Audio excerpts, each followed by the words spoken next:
ஆயத்தமாக இருக்கிறீங்க. சங்கீதம் வாசிய கடைசிடுவோம். சங்கீதம் 150 சங்கீதம் 150 சங்கீதம் புத்தகம். சிஸ்டர் ரஜினி தமிழை வாசிப்பார்கள், யோகான் நெதர்லாந்தில் வாசிப்பார்கள்.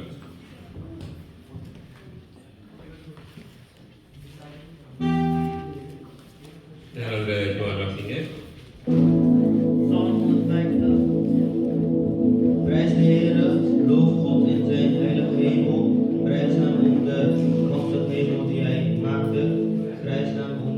Geweldige dingen die hij heeft gedaan. Prijs hem omdat hij zo geweldig groot is. Prijs hem met het schalen van de trompetten. Prijs hem met de harp en citier.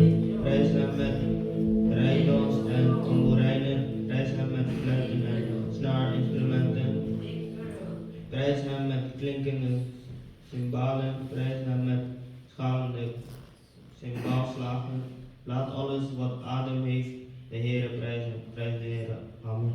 Amen. Halleluja. Halleluja. ஹல்லேலூயா. தேவனே அவருடைய பரிசுத்த ஸ்தலத்தில் துதியுங்கள். அவருடைய வல்லமை விளங்கும் ஆகாய விரிவை பார்த்து அவரை துதியுங்கள். அவருடைய வல்லமை உள்ள கிரியைகளுக்காக அவரை துதியுங்கள். மாட்சிமை பொருந்திய அவருடைய மகத்துவத்திற்காக அவரை துதியுங்கள். எக்கால தொனியோடு அவரை துதியுங்கள். வீணையோடும் சுரமண்டலத்தோடும் அவரை துதியுங்கள். தம்புரோடும் நடனத்தோடும் அவரை துதியுங்கள். யாழோடும் தீங்குழலோடும் அவரை துதியுங்கள். ஓசையுள்ள கைத்தாளங்களோடும் அவரை துதியுங்கள். பேரோசையுள்ள கைத்தாளங்களோடும் அவரை துதியுங்கள். சுவாசம் உள்ள யாவும் கர்த்தரை துதிப்பதாக. ஹல்லேலூயா. உங்களுக்கு சுவாசம் இருக்கா இல்லையா? எத்தனை சுவாசம் இருக்கிற கை வைத்துங்க. ஹல்லேலூயா. சுவாசம் இருக்கா கை வைத்துங்க. ஆண்டவரே சுவாசம் இருக்கு. நான் துதிக்க வந்திருக்கோம். ஹல்லேலூயா. சுவாசம் உள்ள யாவும் கர்த்தரை துதிக்கட்டுங்க. சுவாசம் இல்லாதவர்கள் துதியக்கூடாது. சுவாசத்தில் இருக்கிறார், மூச்சு விடுத்தக்கூடிய சுவாசத்தில் இருக்க ஆண்டவர் அவர்கள் துதி கட்டுக்காம 10 நேரம் கூட துதி கட்டுக்காம கர்த்தர் சொல்றது தம்பலத்தோடும் நடனத்தோடும் அவரை துதியுங்கள். அது யாரோடும் தீங்குகளோடும் அவரை துதியுங்கள். அல்லது ஐக்கால் கூட துதியுங்கள். துதி என்று தேவனுக்கு பிரியமான ஒன்று. இந்த வேதத்தில் விரும்புறது அதுதான். பழைய மிற்றாக்கள் எல்லாம் பரிசீலித்தினார்கள். அந்த பலியை விட துதி பலி நம்ம பிரியமா இருக்கிறார். ஹல்லேலூயா. அதான் ஸ்தோத்திர பலி, துதி பலி. நம்ம கர்த்தரை துதிங்கள் நல்லவர். அவர் கிருபை துதிக்கிற மாதிரி கர்த்தர் கிருபை பெருகிக் கொண்டிருக்கும். ஹல்லேலூயா. ஹல்லேலூயா.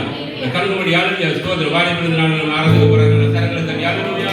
ஸ்தோத்திர பரிசுத்த பிள்ளைகள், தமிழ் பிள்ளைகள், தேவனை ஆராதனை ஹல்லேலூயா. ஸ்தோத்திர ஹல்லேலூயா. ஆமென். எல்லாரும் சந்தோஷமா இருக்கிறீங்க. சந்தோஷமா இருக்க எல்லாரும் கரங்களை தட்டி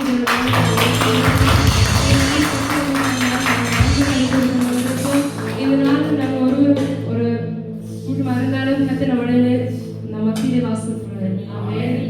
கர்த்தரை நான் எக்காலத்தில் ஸ்தோத்திரிக்க நான் துதி எப்பொழுதும் வாயில் இருக்கணும்னு சொன்ன வார்த்தைப்படி நாங்கள் தேவனை நாங்கள் துதிக்க போகிறோம். எல்லாரும் ஒரு விசை வாயில் திரைந்து கர்த்தரை துதிக்க போகிறோம். ஆமென். அப்பா ஆவியானவரே துதிக்கிறோம் அப்பா. எங்கள் பரிசுத்தராக இருக்கிறவரே துதிக்கிறோம் அப்பா. உங்களுக்கு வாசல் துதிக்கும் ராஜா.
தேடி வந்த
உயர்த்துங்க தகப்பனே. எங்களை சென்றாலும் எங்க வந்தாலும் நாமத்தை சொல்லும் பொழுது உயர்த்தி அளவாக்குதவன் நீங்கள் இருக்கபடியாய் ஆசீர்வதிக்கிற மேசையினால் உங்களோட சேர்ந்து துதித்து ஆராய்ந்து ஒவ்வொரு ஆசீர்வதிக்குள்ளே வைக்கிற மாட்டவரே. கிருபை கிருபை கர்த்தரை நம்புமையோ கிருபை சூழ்ந்துள்ளமா நம்முடைய ஆண்டவர் நம்முடைய கிருபையாளர்கள் சூழ்ந்து நடந்து வந்ததற்காக ஸ்தோத்திரம். அல்லேலூயா. அவருக்கு துதி, அவருக்கு கனம், அவருக்கு மகிமை உண்டாவதாக. ஸ்தோத்திரம். அமர்ந்து கொள்ளுங்கள். அதனால கரத்துக்கு அல்லேலூயா. சில வருஷத்துல நீங்க இதுல எல்லாம் உற்சாகம் கத்து பெரியார் செய்வாங்க. அல்லேலூயா. சந்தோஷமா இருக்கிறீங்களா? மகிழ்ச்சியா இருக்கிறீங்களா? அல்ல சந்தோஷம் தான் சங்கீத பாட்டுக்காம், மகிழ்ச்சியா தான் கையை தட்டுக்காம். அது என்ன ஒரு விடிய பார்த்த ஒரு பாட்டு என்னன்னா துதித்தால் சுகர் போயிடுமா. புது பாட்டு வந்து இருக்குது. எப்படி அந்த பாட்டு? கர்த்தரை சொல்லுங்க. என்ன கேட்டு கர்த்தரை கர்த்தரை பாடு சொல்லுங்க. கர்த்தரை பாடு சுகர் உழைக்கிறார் மிச்சம் வாய்க்கு வந்து தோதி, அதாவது பாட்டத்துக்கு வராது. கைதட்டு பாடு கை நரம்பு இருக்காது. அல்லேலூயா. இது வேதத்தில் இருக்குது. அதாவது தாவீது 10 நரம்பு தட்டி துதி கட்டுதான். மௌனம் இருக்கிறது இல்லை. துதி ஒரு ஆயுதம். அல்லேலூயா. ஜெபம் ஒரு ஆயுதம். வாட்டு ஒரு ஆயுதம். துதி எடுத்தால் சாத்தான் ஓடுவான். ஜெபிக்க வந்தால் வீட்டுக்கு வந்து அப்படியே சிங்கால் செய்திருவான். அல்லேலூயா. அதான் சொல்ற ஆயுக்கிற மனிதனுக்கு ஆயுதம் ஜெபமும் துதி. வார்த்தை இந்த மூன்றும் இருந்தால் எங்களை அசைக்க முடியாது. ஒன்று குறைந்தாலும் பிசாசு வந்து நடுவில் இருந்துருவான். இதே பாசம் இது ஆமாம் சொல்லி அதுக்கு நம்ம துதித்தால் சுகர் போயிடும். அல்லேலூயா. வாய்ட்டு பேசினால் காட்டத்தை போயிடும். இனிமே கைதட்டி துதித்தால் நன்மையாக போயிடும். எப்படி கண்டுபிடிப்பு அந்த வேதத்தில் இருக்குது. ஆமாம் எனக்கு அது நல்லவன் கதனா பயப்படுவதாக நானும் பாசனாங்கள் அழைக்க போறோம். அல்லேலூயா. அல்லேலூயா. எங்கள் அழைப்பேற்று வந்த சபையாருக்கும் ஊழியக்காரருக்கும் அரசு வந்திருக்கிற பாஸ்டர் யோன் எட்வி அவர்களுக்கும் குடும்பத்திற்கும் பார்த்து தெரிவித்துக் கொள்கிறோம். அல்லேலூயா. Welcome pastor.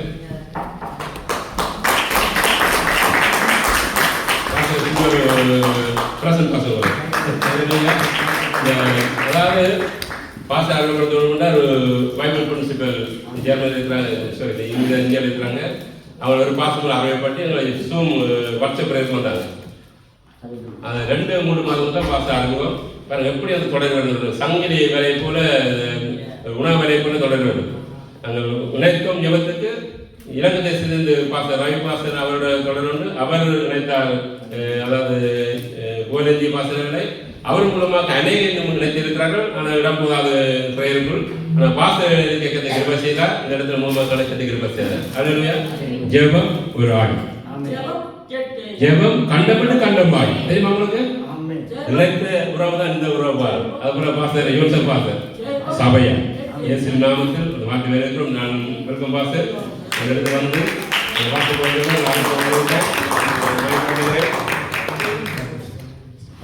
ஹல்லேலூயா. ஹல்லேலூயா.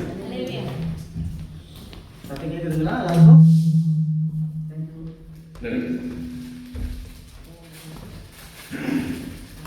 ஹல்லேலூயா. கர்த்தர் நல்லவர். நம்ம ஆராதிக்கிற தேவன் அவர் நல்லவர். ஆராதிக்கும் போதெல்லாம் அவருடைய பிரசன்னம் நம்ம மத்தியில் அது இறங்கி வருகிறது. நம்ம எல்லாரும் ஒரு கழுதையை போல நம்ம இயேசு கிறிஸ்துவினுடைய பிரசனத்தை சுமந்து செல்லக்கூடிய ஒரு கழுதைகளாகத்தான் நம்ம இருக்கிறோம். எல்லா கனமும் எல்லா மகிமையும் யாருக்குங்க? ஆமா, நாம எல்லாம் இயேசு நம்மகிட்ட இறங்கிட்டாருன்னா நம்ம எல்லாம் ஜஸ்ட் லைக் தட். என்ன சொல்லுவாங்க கழுதைக்கு? நம்மளாம் சின்ன கழுதை மாதிரி தான். ஆனால் இந்த நாளிலே சபையாளர்கள் யாவருக்கும் கர்த்தராகிய இயேசு கிறிஸ்துவினுடைய பரிசுத்த நாமத்தினால் எங்கள் வாழ்த்துக்கள். பாஸ்டர் ஜோஷுவா, நீங்கள் நல்ல ஒரு ஆவிக்குரிய தகப்பனை நீங்கள் பெற்றுக்கொண்டிருக்கிறீங்க. அவர் நல்லா பழகுவதற்கு ரொம்ப எளிமையானவர், அன்பானவர். அவர் மாத்திரமல்ல, அவருடைய ஒட்டுமொத்த குடும்பமும் அவருடைய உறவினர்களும் கூட இவருடைய இதயத்துக்கு ரொம்ப ஏற்றவர்களாக அவர் இருக்கிறார்கள். நாங்கள் நேரில் பார்த்தது கிடையாது. ஜூன் மாதம் 12ஆம் தேதி ஜூன் 11 என்னுடைய பிறந்தநாள். அப்போ பாஸ்டர் புகழ் அப்படின்னு சொல்லி எங்களுக்கு நண்பர், அவர் மூலமாக பாஸ்டர் அறிமுகமாகி ஜூன் 12 எனக்கு ஃபோன் பண்ணி என்னை ஜூம் அவர் சொல்லியிருந்தார். ஜூன் 13ஆம் தேதி ஜூமில் என்னென்னோ இன்னைக்கு கிட்டத்தட்ட 2 மாதம்.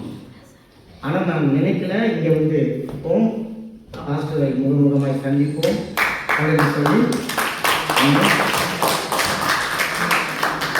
பாஸ்டர் சொன்னாங்க, ஜெபம் கண்டம் விட்டு கண்டம் பாயின்னு சொல்லிட்டு. ஆனால் நான் சொல்கிறேன், ஜெபம் உடல் விட்டு உடல் பாயம், ஆத்மா விட்டு ஆத்மா பாயம், உயிர் விட்டு உயிர் பாயம். ஆமென். இதையெல்லாம் தேவனுடைய அன்பினாலும் அவருடைய உயிரினாலும் இணைக்கப்பட்டவர்களாக இங்கே வந்து நம்ம சேர்ந்து இருக்கிறோம். தேவனே நம்மை அழைத்து கொண்டு வந்திருக்கிறார். ஆமென். 2 லைன், எனக்கு குரல் நல்லா இல்லை, இருந்தாலும் அந்த ஒன்றுமில்லாத என்னை. ஆமென். ஒன்றும் இல்லாத என்னை காருண்யத்தாலே சேர்த்து கொண்ட நல்ல நேசரே, ஒன்றும் இல்லாத என்னை காருண்யத்தாலே உயர்த்தி வைத்த நல்ல நேசரே. ஒன்றும் இல்லாத என்னை காருண்யத்தாலே உயர்த்தி வைத்த நல்ல நேசரே, உம்மழகான கண்கள் என்னை கண்டதாலே முடிந்ததென்று நினைத்த நான் உயிர் வாழ்கின்றேன். உயிர் வாழும்படிக்கு நம் ஒவ்வொருவரையும் பெயர் சொல்லி அழைத்தேன். தாயின் கருவில உருவாகும் முன்னாடி உங்களையும் என்னையும் தன்னுடைய உள்ளங்கையிலே வரைந்து வைத்த அந்த நேசரை, அவருடைய அன்பை எப்படி பாராமல், எப்படி சொல்லாமல் இருக்க முடியும்? ஆமென். கர்த்தருடைய நாமத்தை நமக்கு கர்த்தர் கொடுத்த அந்த ஜீவனுள்ள நாளெல்லாம் பாடி மகிமைப்படுத்தும்படிக்காகவே நம்மை அவர் தெரிந்து கொண்டிருக்கிறார். எல்லாரும் சேர்ந்து ஒரு வார்த்தை சொல்லுங்களேன், நானும் என்னுடைய வீட்டாரும் என்றார் எப்போதும் கர்த்தரை நேசிப்போம். ஆமென். நம்ம அப்படி எழுதி தேவனை நமக்கு மகிமைப்படுத்துவோம். மீண்டும் பாஸ்டர் ஜோஷுவாவுக்காக நான் கர்த்தருக்கு நன்றி செலுத்துகிறேன். அவருடைய மனைவி, அன்பான மனைவி இருக்கிறாங்க. நல்லா சாப்பாடெல்லாம் செஞ்சு கொடுத்து, சாப்பாடு செஞ்சது யாரும் கேட்காதீங்க, ஆனால் நல்லா சாப்பாடெல்லாம் செஞ்சு கொடுத்து, கேட்குதுங்களா இருக்கும்? அவன் அப்போ நல்லா சாப்பாடு மீன் கறியெல்லாம் வச்சு கொடுத்தாங்க. சந்தோஷம், கர்த்தருக்கு மகிமை உண்டாகட்டும். எல்லாம் கர்த்தருக்கு. ஆமென். இந்த நாள் உங்களோடு கூட ஒரு சில காரியங்களை நான் பகிர்ந்து கொள்ளும்படிக்காக வந்திருக்கிறேன். என்னுடைய பெயர் பாஸ்டர் ஜான் எப்பர் ஃப்ரம் பிரான்ஸ். ரெகோபத் புதுவாழ்வு சபை அப்படின்னு சொல்லி கர்த்தருடைய கிருபையினால் அவருடைய தரிசனத்தை பெற்று ஆரம்பித்த அந்த சபை பார்க்கும்போது என்னுடைய சபை மாதிரியே இருக்கிறது. என்னுடைய சபையில் இருக்கிற ஜனங்கள் மாதிரியே நீங்கள் இருக்கிறீங்க. பாஸ்டருடைய சாட்சி தான் என்னுடைய சாட்சி. தூக்கி எறியப்பட்ட நம்மை தேவன் வேண்டும் என்று சொல்லி அவருடைய கரத்தில் நம்மை எதிர்த்து ஒன்றுக்கும் உதவாதவங்க. உங்கள் வீட்டில் சமையல் கட்டில் எத்தனை பேர் அந்த சமையலுக்காக பயன்படுத்துகிற துணி இருக்கு? ஞாபகம் இருக்குதுங்களா? அந்த துணியை யாராவது துவைச்சி அழி பண்ணி உங்களுடைய பீரோ வைப்பீங்களா? வைக்க மாட்டோம். அது உங்களுக்கு எல்லா வேலைக்கும் பயன்படுத்தாலும் அந்த துணி எங்கே இருக்குங்க? நீங்கள் தான் சொல்லுங்க. அந்த துணி எங்கே இருக்கும்? கிச்சனில் இருக்கும். கேட்பாரற்ற கிடக்கும். கனம் இருக்காது, மதிப்பு இருக்காது. அதை நீங்கள் யாரும் முகத்து கூட பார்க்க மாட்டீங்க. அந்த துணி தான் அந்த துணி தான் பாஸ்டர் ஜோஷுவா. ஆனால் நாள் ஒன்று வரும், அந்த நாளில் அந்த துணியை தேடி எல்லா கண்களாலையும் எல்லா கைகளும் அந்த துணியை எடுக்கும், அந்த துணியை பயன்படுத்தும். அந்த துணி இல்லைன்னு சொன்னால் அவங்களால அன்னைக்கு சமையல் பண்ணி முடிக்க முடியாது. அப்படித்தான் கர்த்தர் இந்த தேசத்துல பாஸ்டர் ஜோஷுவாவை கொண்டு யாரும் அறியாமல் இருந்த அவரை கர்த்தர் வேண்டும் என்று சொல்லி இவ்வளவு பெரிய ஒரு சபையை கொடுத்து ஜனங்களை கொடுத்து தேவனுடைய மகா பெரிய கிருபையினால் நடத்தி கொண்டு வருகிறார். அவருக்காக கர்த்தருக்காக நல்ல கரையில கட்டுங்க. நான் நிறைய கேள்வி கேட்பேன், அப்ப நீங்க பதில் சொல்லணும். ஆமென். ஹல்லேலூயா. எல்லாம் சந்தோஷமா இருக்கீங்களா? சத்தம் கம்மியா இருக்குங்களா? எல்லாம் சந்தோஷமா இருக்கீங்களா? ஆமா. எத்தனை பேர் ஆசீர்வாதமா இருக்கணும்னு விரும்புறீங்க? கை தூக்குறீங்களா? கொஞ்சம் மொத்தம் ஆசீர்வாதம் வேணாமா? யார் ஆசீர்வாதமா இருக்கணும்னு நினைக்கிறாங்க? ஆசீர்வாதமா இருக்கணும்னு நினைக்கிறோம். எல்லாரும் கையை தூக்கிங்கன்னு எனக்கு தெரியும். ஆமென். ஆனா எதுக்காக ஆசீர்வாதமா இருக்கணும்? ஏன் நான் ஆசீர்வாதமா இருக்கணும்? ஏன் நான் ஆசீர்வாதமா இருக்கணும் என்று சொல்லி நான் விரும்புகிறேன். காரணம், நம்முடைய தேவன் நம்மை ஆசீர்வதிக்கிற தேவனாக இருக்கிறார். ஆமென். நமக்காக ஆபிரகாமினுடைய ஆசீர்வாதங்களை கல்வாரி சிலுவையின் மூலமாக உங்களுக்காக எனக்காக அவர் வைத்திருக்கிறார். அந்த ஆசீர்வாதங்களில் ஒன்றும் குறைவு கிடையாது. அந்த ஆசீர்வாதங்களை யாரும் திருடவும் முடியாது.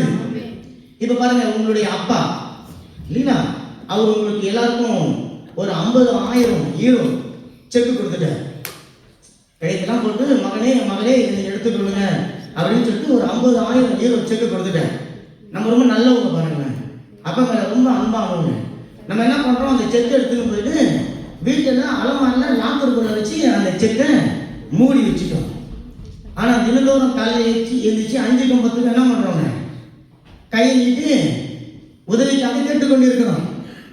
5:10 தேடிக்கொண்டு இருக்கிறோம். அப்ப நாள் வருது, யாரோ ஒருத்தவங்களுக்கு ஞாபகப்படுத்துறாங்க, அப்பா உங்க அப்பா உனக்கு 50,000 செக்கு கொடுத்தாரு, எங்கப்பா அந்த செக்கு? இல்லை எங்க அப்பா ஞாபகமா, நான் என்ன பண்றேன், அலமாரில நான் அதை கூட்டி வச்சிருக்கிறேன் அப்படின்னு சொல்றேன். அவர் சொல்ற, அடப்பாவே, அந்த செக்குக்கு ஒரு வேலிடிட்டி இருக்குது, ஒரு முடிவு, ஒரு எல்லை இருக்கு. அதுக்குள்ள அந்த செக்கு நீ பேங்க்ல போடணும், இல்லைன்னா அந்த செக்கு பவுன்ஸ் ஆயிடும், செக்கு வேஸ்டா போயிடும். இவங்க ஓடி போய் கடை கூட தேடி செக் எடுத்து பேங்க்ல கொடுத்தாங்கன்னா பேங்க் சொல்லுது, உன்னுடைய செக்குக்கு வேல்யூ இல்லை. எனக்கு அப்படிதான் ஆண்டவருடைய ஆசீர்வாதம் இயேசு கிறிஸ்துவுடைய பரிசுத்த நாமத்தினால நமக்கு இருக்கிறது. ஆனா அந்த ஆசீர்வாதத்தின் மேன்மை உங்களுக்கு எனக்கு தெரியாம இருக்கிறபடினாலதான் இன்னைக்கு கிறிஸ்தவர்கள் இன்னும் ஏழ்மையிலையும் தரித்திரத்திலையும் கரங்களை ஏற்றி கொண்டிருக்கிற சூழ்நிலையும் நம்ம இருக்கிறோம். ஆனால் வானத்தையும் பூமியும் உண்டாக்கின தேவன் யாரிடத்திலும் எதற்காகவும் காத்துக் கொண்டு இருக்கிறவர் கிடையாது. வேதம் சொல்லுகிறது, அவர் உலகத்தை உண்டாக்கி அதை ஆண்டு கொள்ளும்படிக்கு தானே வச்சுக்கிறாரு அப்படின்னு சொல்லப்பட்டிருக்குதுங்களா? ஆதி ஆகமத்தில் சொல்லப்படுகிறது, உலகத்தை உருவாக்கி உலகத்தில் இருக்கிற சகலத்தையும் ஆண்டு கொள்ளும்படிக்கான ஒரு அதிகாரத்தை அவர் ஆதாமுக்கு கொடுத்திருந்தார். அப்ப ஆதாமுடைய சந்ததியாக இருந்த ஜனங்கள் அதை இழந்து போனபடினால இன்னொரு சந்ததி உருவாக வேண்டியிருந்தது. இன்னொரு ஆதாம் நமக்காக உங்களுக்காக எனக்காக எழுதி வர வேண்டியதாக இருந்தது. எந்த ஒரு ஆபிரகாம் பூமிக்கு ஆசீர்வாதமாக படைக்கப்பட்டானோ அந்த ஆபிரகாம் பூமிக்கு சாபமாக, பூமிக்கு தரித்திரமாக போனபடினால தேவன் முந்தின ஆதாமுக்கு பதிலாக பிந்தின ஒரு ஆதாமை உங்களுக்காக எனக்காக உருவாக்க வேண்டியதாகவே இருந்தது. அதை நீங்க புரிஞ்சிருந்தா நல்ல கரையை தட்டிருக்கீங்க. ஆமா, என்னுடைய நான் செய்தி கொடுக்கும்போது யாரும் கேட்டு நிற்க கூடாது, பார்ட்டிசிபேட் பண்ணணும். ஆமென். கிறிஸ்தவங்க கேட்கிறவங்களாக கிடையாது, மாறாக செயல்படுகிறவங்களாக இருக்கணும். அப்ப ஒரு வார்த்தையுடைய இதயத்தை தொடும் பொழுது கரையில தட்டணும். பாஸ்டர் சொன்னாரு, கை தட்டி பாருங்க என்ன போவோமா, நரம்பு மட்டும் கிடையாது, கை தட்டி பாருங்க ஹார்ட்டே சூப்பரா வேலை செய்யும் சொல்லிட்டு சயின்டிபிக்கா நிரூபிச்சிருக்கிறாங்க. ஆமென். அப்ப நல்லா கை தட்டுங்க உற்சாகமா.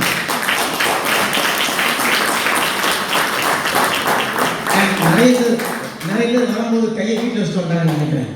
ஆமென் ஆமென். கிரிக்கெட் மேட்ச் பார்த்துருக்கீங்களா? ஃபர்ஸ்ட் அவுட் ஆஃப் சப்ஜெக்ட் தான், கோச்சிக்காது. கிரிக்கெட் மேட்ச் பார்த்துருக்கீங்களா? கிரிக்கெட் எத்தனை பேர் இருப்பீங்க? ஃபுட்பால் ஃபுட்பால் ஃபுட்பால் ஃபுட்பால் கோல் போட்டாங்க எத்தனை பேர் கை தட்டாமல் இருப்பீங்க? கிரிக்கெட்ல 6 அடிச்சு எத்தனை பேர் கை தட்டாமல் இருப்போம்? அதை விடுங்க, நீங்க பீச்சுக்கு போறீங்க, அவங்க ஒரு பலூன் அடிச்சா எத்தனை பேர் கை தட்டாமல் இருக்கும்? ஆனா தேவனுடைய சமூகத்தில் மட்டும்னா நம்ம கடன் வாங்கி கொண்டு வந்தாலும் கூட கை தட்ட மாட்டேங்கிறோம். ஆமென். அப்ப கடனாவது வாங்குங்கப்பா, கை தட்டுங்க. எப்போதும் இருக்கிற மாதிரி இல்லை, உற்சாகமா இருக்கணும். நரம்பு எப்படி வேலை செய்யும்? நரம்பு உட்கார்ந்து இருக்கிறீங்க, நீங்க நரம்பு வேலை செய்யாது. ஓகே, நீங்க உட்கார்ந்து இருக்கும்போது உங்க நரம்பு வேலை செய்யாது. ஆக்டிவிட்டி பண்ணும்போது தான் நரம்பு வேலை செய்யும். ரத்தம் பம்ப் பண்ணப்படணும். நம்முடைய இதயத்துக்கு போற ரத்தம் பம்ப் பண்ணப்பட்டாதான் நரம்பு வேலை செய்யும். ஆமென். அப்போ தேவன் சொல்றார், அவருடைய சமூகத்தில் நம்ம வந்து இருக்கும்போது பூரண ஆசீர்வாதத்தினால அவர் நம்மை நிரப்புகிறவராக அவர் இருக்கிறார். அதற்காகத்தான் இந்த பூமிக்கு ஆதாமை எப்படி உருவாக்கினார் தெரியுங்களா? ஆதாமை எப்படி உருவாக்கினாருங்க? தேவன் பிதாவாகிய தேவனுடைய சாயல். பிதாவாகிய தேவனுடைய சாயல் தரித்திரம் கிடையாது. பிதாவாகிய தேவனுடைய சாயல் அழுக கிடையாது.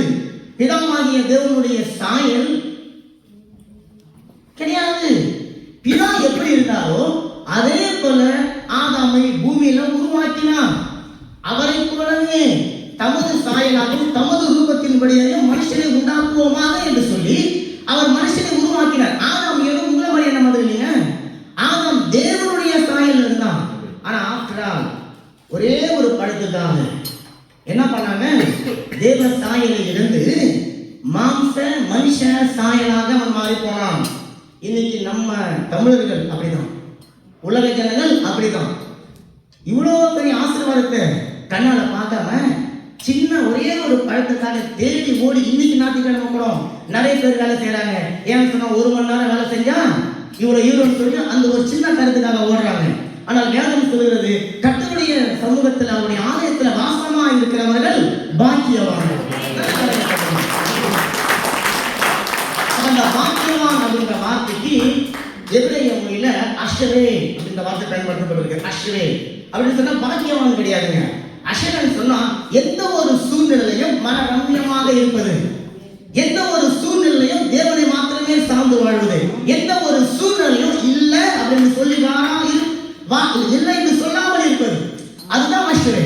அப்ப வேதம் சொல்லுகிறது தேவனால தெரிந்தெடுத்து பிரித்தெடுக்கப்பட்ட ஜனங்கள் அஷ்ரே.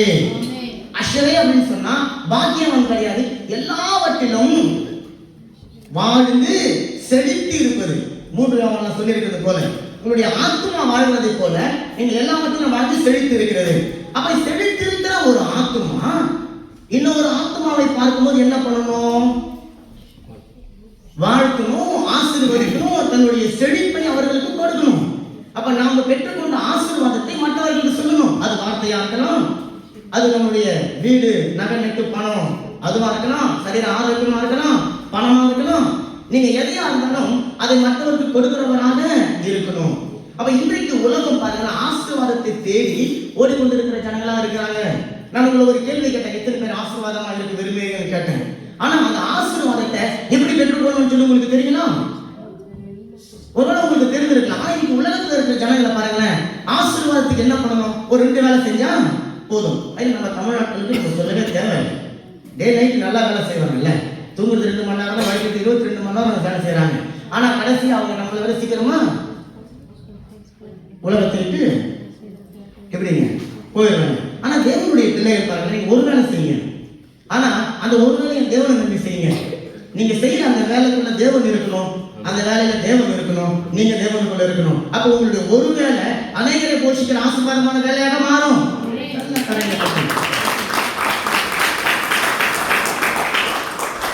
ஆசீர்வாதத்தை தேடி ஓடிக்கொண்டிருக்கிற ஜனங்களுக்கு ஆசீர்வாதம் எப்படி வரும் அப்படின்னு சொல்லி தெரியாமல் இருக்கிறது. அதனால 2 வேலை 3 வேலை போறாங்க. இப்ப நீங்க டாக்டர்கிட்ட போறீங்க, டாக்டர்கிட்ட போயிட்டு டாக்டர் எனக்கு வந்து நான் நல்ல ஹெல்த்தியா இருக்கணும், நான் ரொம்ப வருஷத்துக்கு வாழணும் அப்படின்னு சொன்னா முதல்ல டாக்டர் இதுல கையை வச்சுருங்களா, சர்க்கரை சாப்பிடாதீங்க, உப்பு சாப்பிடாதீங்க. ஏன்? அப்பதான் நீங்க ரொம்ப ஹெல்த்தியா இருக்கும். ஆனா நம்ம தமிழர், நான் எப்போதும் ஸ்ரீலங்கன்னு சொல்ல மாட்டேன், நம்மளுடைய தமிழர்களுக்கு உப்பும் சர்க்கரையும் தூக்கலா இருக்கணும். அதனால்தான் அவங்க ரொம்ப சீக்கிரமா தூக்கி போடுறாங்க. இப்ப டாக்டர் இவங்க சொல்றாங்க, ஐயா அப்படின்னா இல்லைங்க, நான் நல்லா சர்க்கரை சாப்பிடணும், நான் நல்லா உப்பு சாப்பிடணும், நல்லா காரம் சாப்பிடணும், ஆனா நான் 100 வயசு வரைக்கும் வாழ முடியாது. அப்போ நீங்க ஒண்ணு இழக்கணும், ஒண்ணு நீங்க சாக்ரிஃபைஸ் பண்ணணும், நீங்க ஒண்ணு வந்து இழக்கணும், ஒண்ணு நீங்க விட்டு கொடுக்கணும். அப்படி விட்டு கொடுக்கும் போதுதான் உங்களுடைய வாழ்க்கையில நீங்க எதை பெற்றுக்கொள்ள வேணுமோ அதை நீங்க பெற்றுக்கொள்ள முடியும். நிறைய பேர் நான் எதையும் இழக்க தயாரில்ல, ஆனா நான் பெற்றுக்கொள்ளணும் என்று சொல்லி நினைக்கிறோம். நிறைய பேர் நான் எதையும் கொடுக்க மாட்டேன், ஆனா நான் எனக்கு கொடுக்க நான் வாங்கிக்கணும் என்று சொல்லி இருக்கிறோம். தேவன் உங்ககிட்ட ஒண்ணு கொடுக்கிறாருன்னா அது உங்களுக்கு மட்டும் இல்லை, நீங்க இன்னொருத்தவங்களுக்கு கொடுப்பதற்காக. அப்ப டாக்டர் சொல்ற இதை நீ குறைக்கணும்னு சொன்னா நீங்க அதை குறைச்சாதான் உங்களால வாழ முடியும். அப்படி நீங்க குறைக்காட்டினா யாருக்கு நஷ்டம் நினைக்கிறீங்க? நமக்கு தான். பேசுங்க பேசுங்க, பின்னாடி இருக்குன்னா பேசுங்க. ஆதாமை தேவன் பேசுகிறவராக உண்டாக்கினார். ஆமென். அதான் பகலின் குளிர்ச்சியான வேலையில ஆதாம் ஒரு மூலையில் உட்கார்ந்து கொண்டிருந்தார், தேவன் அவனை வேடிக்கை பார்த்து கொண்டிருந்தார். 2 பேருக்கு இடையில டெலிபோன் கான்வர்சேஷன் நடந்ததுன்னு சொல்ல முடியுமா? பேசுங்கப்பா. அதுல தமிழ் பேசியே டேரக்ட் சொல்லுங்க, பேசியே. உங்களுக்கு இந்த அனுபவம் இல்லைன்னு நினைக்கிறேன், இப்படி நீங்க செய்தி கேட்டது இல்லைன்னு நினைக்கிறேன். எங்க சபையில வந்து பாருங்க, அப்படி பேசுறவங்க எனக்கு டக்கு டக்குன்னு பதில் வரும். ஆமென். இப்படித்தான் ஆசீர்வாதமும் உங்களுக்கு எனக்கு தேவன் கொடுக்க விரும்புகிறார். நீங்க எதையாவது ஒண்ணு இழந்தால்தான் தேவன் கொடுக்கிற ஒண்ணு நீங்க பெற்றுக்கொள்ள முடியும். ஆனா இன்னைக்கு ஒரு வசனத்தை நீங்க வாசிக்க போறோம். அப்போ அப்போஸ்தலர் நடவடிக்கைகள் 20வது அதிகாரம் 35வது வசனத்துல அப்போஸ்தலர் பவுல் சொல்றார், வாங்குகிறதை பார்க்கிலும் கொடுக்கிறதே பாக்கியம். எல்லாரும் சேர்ந்து சொல்லுங்க, வாங்குகிறதை பார்க்கிலும் கொடுக்கிறதே. ஆமா, நம்ம இங்க வெளியே போறோம், ஒரு வெள்ளக்காரங்களை பார்த்தோன்னே புழு நம்ம சொல்றோம்ல. யாராவது நீங்க கையை கட்டி நான் புழு சொல்றேன்னு காத்துக்கிறீங்களா? இல்ல, ஏன்னா அது ஒரு நாகரிகம். நீங்க ஒரு மனுஷனை பார்த்தா நம்ம தான் போய் கை கொடுத்து புழு சொல்றீங்களா? அப்ப நீங்க அவங்ககிட்ட உங்களுடைய புழு சொல்றா தப்பா சொல்றா ஹலோ சொல்லணும். ஹலோ, குட் மார்னிங் சொல்றீங்க, ஏதோ உங்க மொழியில சொல்றீங்க, நீங்க தான் முன்னாடி சொல்றீங்கல்ல. அது என்ன, ஒரு அன்பின் ஒரு அடித்தளம். அவங்க சொல்றது இல்லைங்க, யார் கையை கட்டி இருக்குது, ஏதோ உங்களை யாரும் வந்து கையை பிடிச்சி வந்து கட்டாயமா இல்ல. தேவன் அவங்களுக்கு கொடுக்க மாட்டார். நான் வந்து கையை கட்டி தான் பாடிருப்பேன், தேவன் நீங்க எல்லாம் கொடுக்கணும் அப்படின்னு சொன்னா தேவன் அதை கொடுக்க மாட்டேன். அப்ப வேதம் சொல்லுகிறது, அப்போஸ்தலர் பவுல் சொல்லுகிறார், நீங்க வாங்குகிறதை பார்க்கலாம், கொடுக்கிறது உங்களுக்கு என்னதுங்க? பாக்கியம். அந்த பாக்கியம் என்ற வார்த்தை தான் நான் கொஞ்ச நேரத்துக்கு முன்னாடி சொன்னேன். என்ன வார்த்தை சொன்னாங்க எபிரேய மொழியில? இருங்க, அவங்க சொல்லிட்டோம். என்ன வார்த்தை சொன்னாங்க? உங்களுக்கு தெரியலன்னா இயேசு கிறிஸ்துவுக்கு முன்னாடி வந்து அஷரே அப்படின்னாங்க, வாங்க வாங்க வாங்க அப்படின்னு சொல்லுவீங்களா? அஷரே சொல்லுங்க, அஷரே. ஆமா, ஆண்டவர் உங்களிடம் பேசுவார் உங்ககிட்ட. ஏன்னா பாக்கியம் உங்களுக்கு தெரியணும்ல. அப்போ இந்த வசனம் சொல்லுது, நீங்க வாங்குகிறதை பார்க்கலாம் கொடுக்கிறவங்களாக இருந்தீங்கன்னா நீங்க தான் அஷரே. ஆமென். நீங்க தான் பாக்கியவான். உங்களுடைய வாழ்க்கையில் எந்த ஒரு நன்மையும் குறைவுபடாது. அப்ப வேதம் சொல்லுது, நீங்க வாங்குகிறதை பார்க்கலாம் கொடுக்கிறது உங்களுக்கு பாக்கியம் என்று சொல்லும் போது எத்தனை பேர் நம்ம கொடுக்கிறவங்களாக இருக்கிறோம்? எத்தனை பேர் தேவனுக்காக கொடுக்கிறவங்களாக இருக்கிறோம்? என்ன கஷ்டம் இருக்கு, நானே 2 வேலை 3 வேலை செஞ்சு ஏதோ வருத்த வச்சு ஏதோ ஒரு ஐபோனோ என்ன பண்ணுங்க, ஒரு ஐபோனும் ஒரு ஆப்பிள் மேக்கம் வச்சுக்கிறேன், நான் வாழ்ந்து இருக்கிறேன், என்ன போய் நீங்க ஆண்டவருக்காக கொடுக்க சொல்றீங்க, எனக்கு வர சம்பளமே எனக்கு பத்தல அப்படின்னு சொன்னா உங்களுக்கு நிச்சயமா பத்தாது.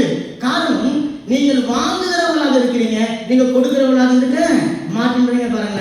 அப்ப தேவனை நேசிக்கிற ஒரு மனுஷன் நிச்சயமாகவே தேவனுக்கு கொடுப்பான். காரணம், தேவன் எப்படி இருக்கிறார் என்பதை அந்த மனுஷன் ரசித்து ருசித்து அவருடைய அன்பின் ஆழத்தை அவன் தெரிந்து வச்சிருக்கான் பாருங்க.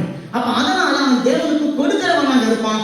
தேவனுக்கு கொடுக்கிறதுக்காக காத்து கொண்டு இருக்கிறவனாக அவன் இருக்க மாட்டான் பாருங்க. அநேகருக்கு தேவனுக்கு நான் எப்ப கொடுப்பேன்னு சொன்னா என்கிட்ட இருக்கும் போது தான் நான் கொடுப்பேன்னு சொல்லி சொல்றோம். ஆனா தேவன் உங்களிடத்துல என்னிடத்துல எதையும் எதிர்பார்க்க அவர் கொடுக்கிறவர் இல்ல. காரணம், அவர் தனக்காக எதையும் வைத்துக் கொள்ளாமல் உங்களுக்காக எனக்காக எல்லாவற்றையும் கொடுத்தார்.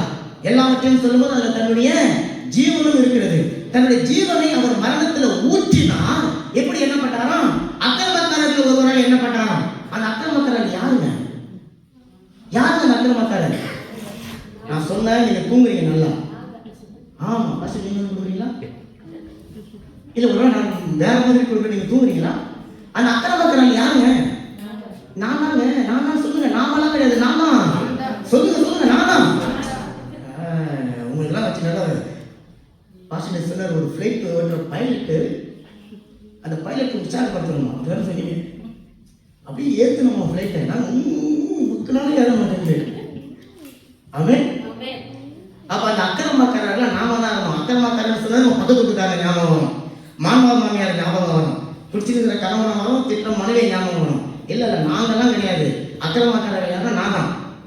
எனக்காக என்ன போல ஒருவராக இயேசு கிறிஸ்து மாறினானா? ஏன் தெரியல, அவரை போல நாம் ஆக என்பதற்காக ஆதாம் இழந்த அந்த இமேஜ், ஆதாம் இழந்த அந்த ஆசீர்வாதத்தை இயேசு கிறிஸ்து மூலமா உங்களுக்கு எனக்கும் கொடுக்க வருகிறான். அப்படி என்ன சொல்லும் போது இயேசு கிறிஸ்து இந்த பூமியில வந்து நான் ஊழியம் கொல்ல வராமல் ஊழியம் செய்ய வந்த எதையோ ஒன்று கொடுக்க வந்திருக்கிறார் இயேசு. அப்ப உங்களையும் என்னையும் இயேசு போல அவர் மாற்றுகிறான்னு சொன்னா இயேசு செய்யற அதே ஒரு காரியத்தை நீங்களும் நானும் செய்யணும். அது என்ன தெரியுங்களா? கொடுக்கிறவர்களாக இருக்கணும். பிதாவாகிய தேவன் தன்னுடைய குமாரன் என்று சொல்லி பாராமல் உங்களுக்காக எனக்காக நம்ம வைத்த அன்புக்காக தன்னுடைய சொந்த குமாரனை கொடுத்தார். இயேசு கிறிஸ்து தன்னுடைய ஜீவனை கொடுத்தார். பரிசுத்த ஆவியானவர் அக்கிரமக்காரர்களாக இருக்கிற நம்முடைய இதயத்துல கேடும் கிறுக்கும் துர்சிந்தனையும் பாவம் என்ற நம்முடைய இதயத்துக்குள்ள வந்து வாசம் செய்து உங்களையும் என்னையும் இயேசு கிறிஸ்துவின் சாயலுக்கு நேராக மாற்றிக்கொண்டு மருத்துவமாக்கும்படியாக அவர் போய் கொண்டிருக்கிறார். அது எவ்வளவு கஷ்டமான வேலை செய்யணும். பரிசுத்த ஆவியானவர் உங்களுடைய இதயத்துல வாசம் செய்யறார். அதை நீங்க ஆமென் சொல்லுவீங்களா? ஆமென் ஆமென் சொல்லுவீங்களா? பரிசுத்த ஆவியானவர் யார்கிட்ட இல்லைன்னு சொல்லி கை தூக்க முடியுமா? சரி, உங்களுடைய இருதயம் எப்படி இருக்குன்னு உங்களுக்கு தெரியுமா? தெரியுமா தெரியாதுங்களா? என்கிட்ட பேசுங்கப்பா, கெஞ்சிருக்கா இருக்குது. என்னுடைய இருதயம் எப்படி இருக்குன்னு உங்களுக்கு தெரியுங்களா? தெரியாது. உங்க டாய்லெட்டை ஒரு வருஷத்துக்கு மூடிட்டு, ஆமா ஒரு வருஷம் மூடிட்டு, தண்ணியெல்லாம் ஊத்தாம மூடிட்டு உங்க டாய்லெட்டுக்குள்ள போயிட்டு நீங்க டாய்லெட் போயிட்டு வா. இது ஒரு நல்ல உதாரணம் இல்லை, ஆனா இந்த உதாரணம் தான் என்னுடைய இருதயம். இந்த இருதயத்துக்குள்ள பரிசுத்தமே நிறைந்த தேவ சாயமா இருக்கிற பரிசுத்த ஆவியானவர் உங்களுடைய இருதயத்துல என்னுடைய இருதயத்துல தங்கி இருக்கிறான் அப்படின்னு சொன்னா, உங்களுடைய இருதயம் என்னுடைய இருதயத்தை நான் திறந்து பார்த்தா எனக்கே நாரும். ஆனா பரிசுத்த ஆவியானவர் அந்த நாட்டத்தின் மத்தியில உங்களுக்காக எனக்காக ஏன் வாழறா தெரியுங்களா? அவர் தன்னுடைய வாழ்க்கையை உங்களுக்காக கொடுக்கிறார். ஏன்னா இந்த வாழ்க்கையை நீங்க வாழ்ந்து கொண்டிருக்கிற இந்த வாழ்க்கையோடு நீங்க பரலோகம் போனீங்கன்னா பரலோகம் உங்களை அங்கீகரிக்காது. அப்ப பரலோகத்திற்கு ஏற்ற ஒரு வாழ்க்கையை நீங்களும் நானும் வாழணும் சொன்னா அதுக்கு ஒரு high qualified life. we need a high qualified life. இந்த பூமியில அந்த ஹை குவாலிட்டி அல்லது ஹை குவாலிஃபை அப்படிப்பட்ட ஒரு வாழ்க்கையை எந்த ஒரு மனுஷனும் வாழ்ந்ததில்லை, கர்த்தராகிய இயேசு கிறிஸ்துவை தவிர. அப்ப அந்த கர்த்தராகிய இயேசு கிறிஸ்து எப்படி வாழ்ந்தாரோ அந்த வாழ்க்கையை உங்களுக்கு எனக்கும் வாழும்படிக்காக உண்மையை என்ன கற்றுக் கொடுத்து அதுக்கு நேராக நடத்துகிறவராக அவர் இருக்கிறார். ஆமென். அப்ப இன்றைக்கு நம்முடைய வாழ்க்கையில என்ன தேவை என்ன தேவையில்லை என்பதை நீங்க முதல்ல அறிந்திருக்கணும். எது தேவையோ அதை நாம தேடுவது இல்லை, எது தேவையில்லையோ அதை நம்ம தேடிக்கொண்டிருக்கிறோம். அப்ப இன்றைக்கு நமக்கு தேவையானது என்ன தெரியுங்களா? மரியாள் சொன்னது போல தேவனுடைய பாதம். ஆமென். அந்த தேவனுடைய பாதம் சொன்னது தேவனுடைய தாங்களை பிடித்துக் கொண்டிருப்பது கிடையாது.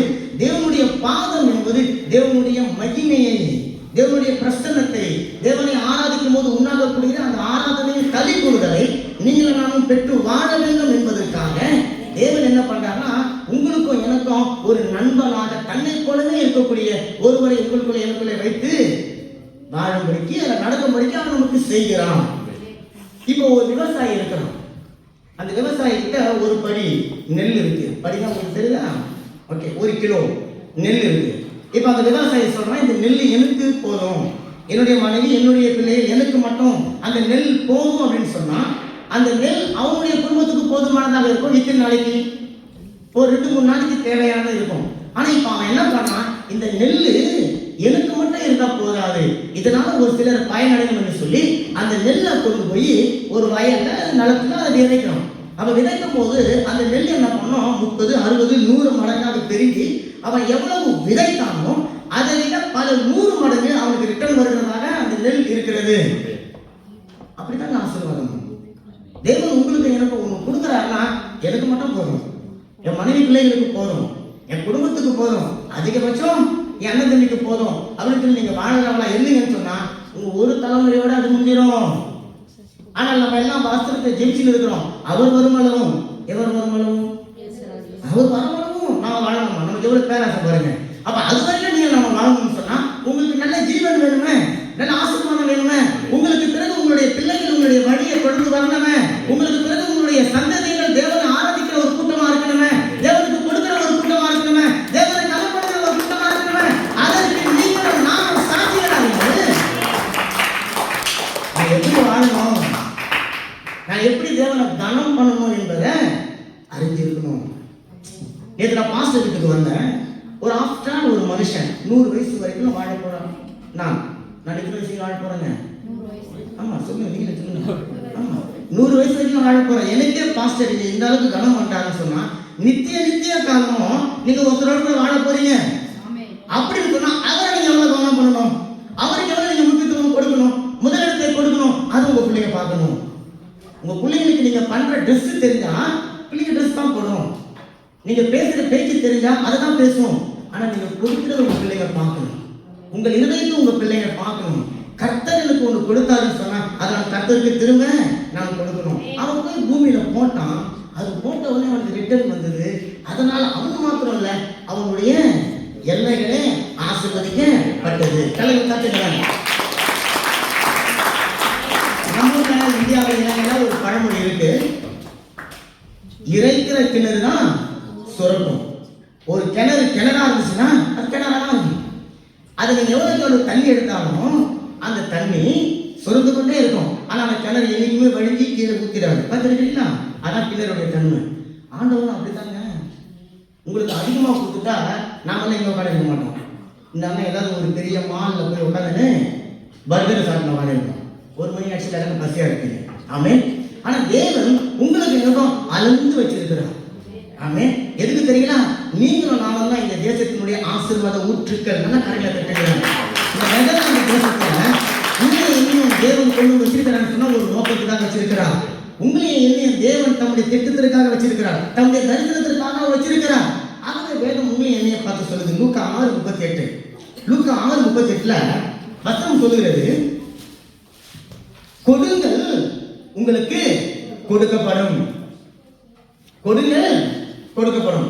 இதுதான் உங்களை என்னைய பார்த்து ஆண்டவர் சொல்லுகிற ஒரு வார்த்தை. இது ஏதோ ஆண்டவர் கிஞ்சிங்கன்னு நான் உங்களை பார்த்து கை தட்டுங்க, கொஞ்சம் சிரிங்க, பேசுங்க அப்படின்ட்டு கிடையாது.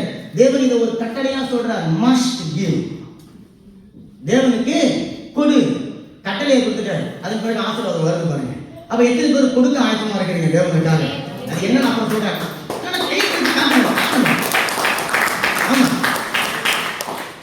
பின்னாடி நல்லா கை தூக்காருங்க. நான் யாரும் விட மாட்டேன். கை நல்லா தூக்கு, மேல நல்லா தூக்காருங்க. யாருக்கும் 1000 euro வேணும் இப்படி நீங்களா தூக்காருங்க. ஆமா, நான் பார்க்கல, ஆண்டவர் பார்க்கிறேன். ஆமா. அவ வேதம் சொல்றது நீங்க கொடுங்கள் உங்களுக்கு கொடுக்கப்படும். எப்படி கொடுக்கப்படும் சொன்னா, நீங்க கொடுத்ததை தேவன் உங்களுக்கு திரும்ப கொடுக்க மாட்டார். இப்போ நீங்க ஒரு கல்யாணம் வீட்டுக்கு போறீங்க. நாளைக்கு எங்க மகளுக்கு கல்யாணம் அல்லது பிரதருடைய பாஸ்டருடைய மகளுக்கு கல்யாணம்னு சொன்னா நீங்க ஒரு மொய் வைக்க போறீங்கல்ல, அப்படிதான் சொல்றீங்க. என்ன சொல்றீங்க? மொய் தான், கிஃப்ட் வைக்க போறீங்க. இப்போ பாஸ்டர் திரும்ப உங்க வீட்டுல ஒரு கல்யாணம் வைக்கும்போது அவர் நோட் எடுத்து பாக்குறேன். அதுல வந்து பாக்குறேன், சிஸ்டர் எப்சிபா அவங்க வந்து ஒரு 1000 euro வச்சிருக்கிறாங்க. ஆமென் ஆமென் 1000 euro வச்சிருக்காங்க. உடனே பாஸ்டர் நாளைக்கு எப்சிபா சிஸ்டருடைய மகளுக்கு கல்யாணம். அவர் பாஸ்டர் சொல்லுவாரு 1000 வச்சிருக்காங்க, அப்ப 851 euro வைன்னு சொல்லுவாரா? சொல்ல மாட்டேன். 1000க்கு மேல. எப்படி 1000க்கு மேல இவர் 1000 அவங்க வச்சாங்க. இவரு குறைஞ்சது 1500 சொல்லிட்டாரு. கரையில கட்டிங்க நல்லா. அப்ப இவரே அவங்க கொடுக்கிறதுக்கு மேல கொடுக்கிறாருன்னு சொன்னா உங்களையும் என்னைய உண்டாக்கின தேவன் எப்படி கொடுப்பாருங்க? நல்ல கரையில கட்டாரு.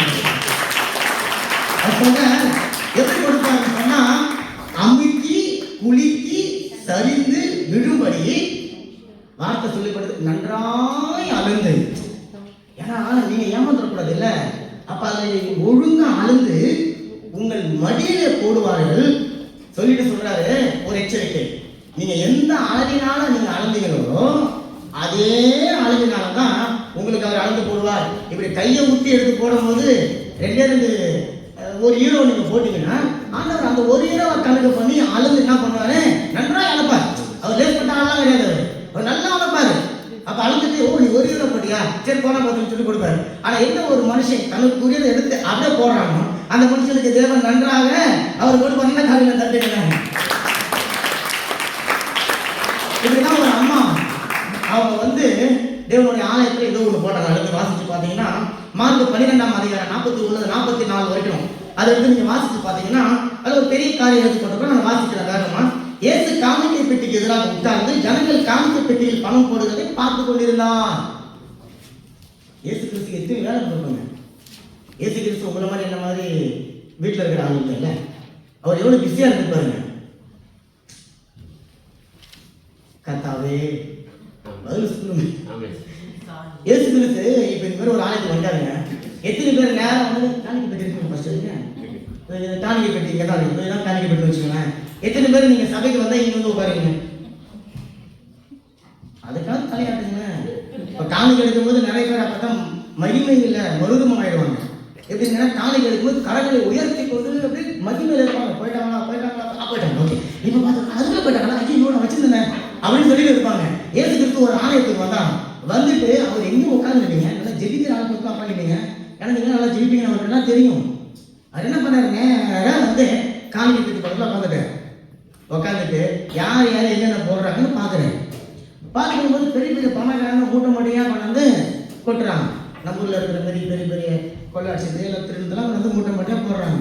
ஒரு அம்மா வயசான அம்மா அவங்க என்ன பண்ணாங்க, 2 ஹீரோ வச்சுக்கோங்க. அந்த 2 ஹீரோ அவங்களுடைய ஜீவனத்துக்காக வச்சிருக்காங்க. இனி அதை தான் அவங்க சாப்பிட போறாங்க.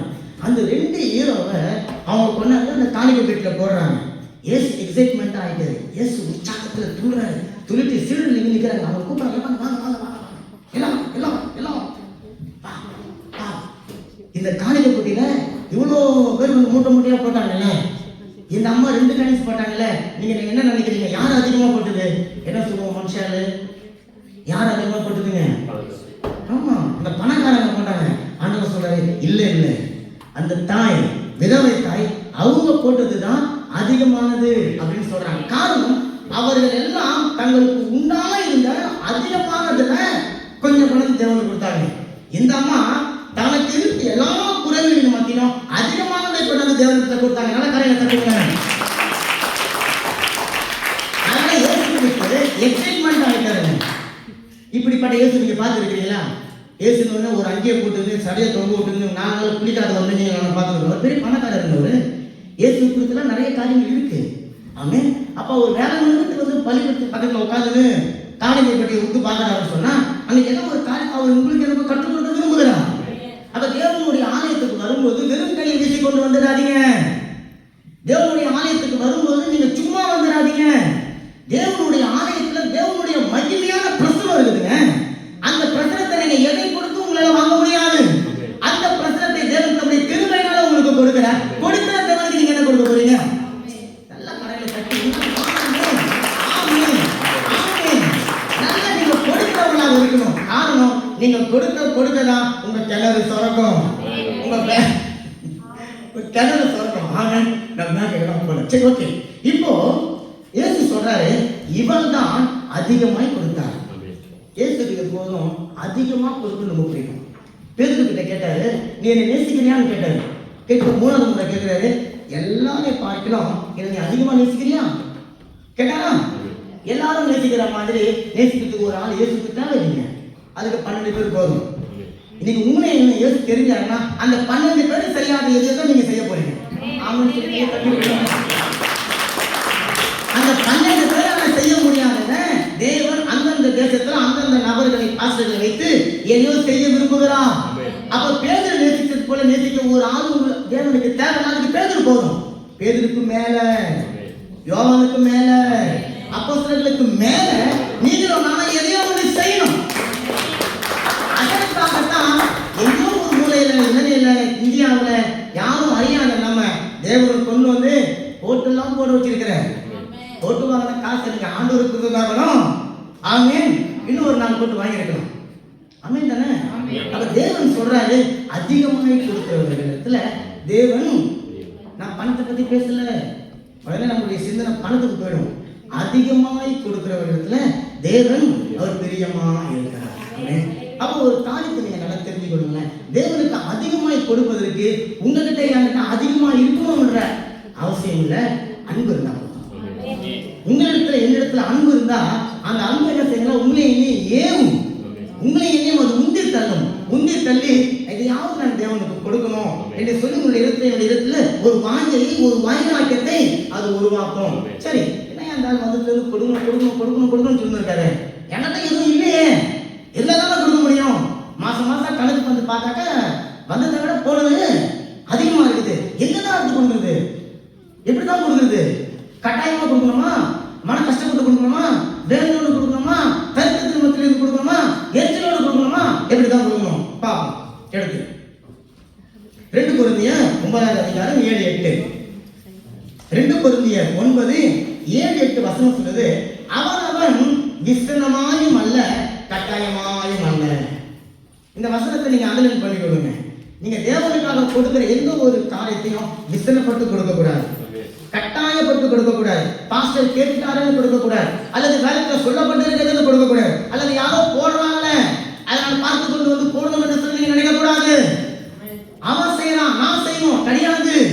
நீங்க உங்களுடைய தேவனுக்கு என்ன செய்ய விரும்புறீங்க அதை முதல்ல நீங்க தீர்மானிக்கணும். ஆமென். அப்படி தானே?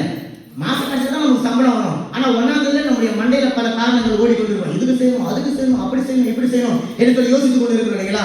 ஆனா நீங்க 1ஆம் தேதியை உட்கார்ந்து கனவு மணி நான் கர்த்தருக்காக என்ன செய்யணும், தேவனுக்காக என்னத்தை கொடுக்கணும், சங்கீதக்காரன் தாவீது சொல்லணும், கர்த்தாவே நான் உனக்கு உங்களுடைய நீ செய்த நன்மைகளுக்கு பதிலா நான் என்னத்தை செலுத்துவேன், என்னத்தை தான் உங்களுக்கு கொடுக்க முடியும், நான் எதை கொடுத்தா உங்களுடைய ஆத்மா சந்தோஷப்படும், அல்லது நான் எதை கொடுத்தா என்பதை நீங்க மனமகிழ்ச்சியா இருப்பீங்க அப்படின்னு சொல்லிட்டு தாவீது எழுதலாம்.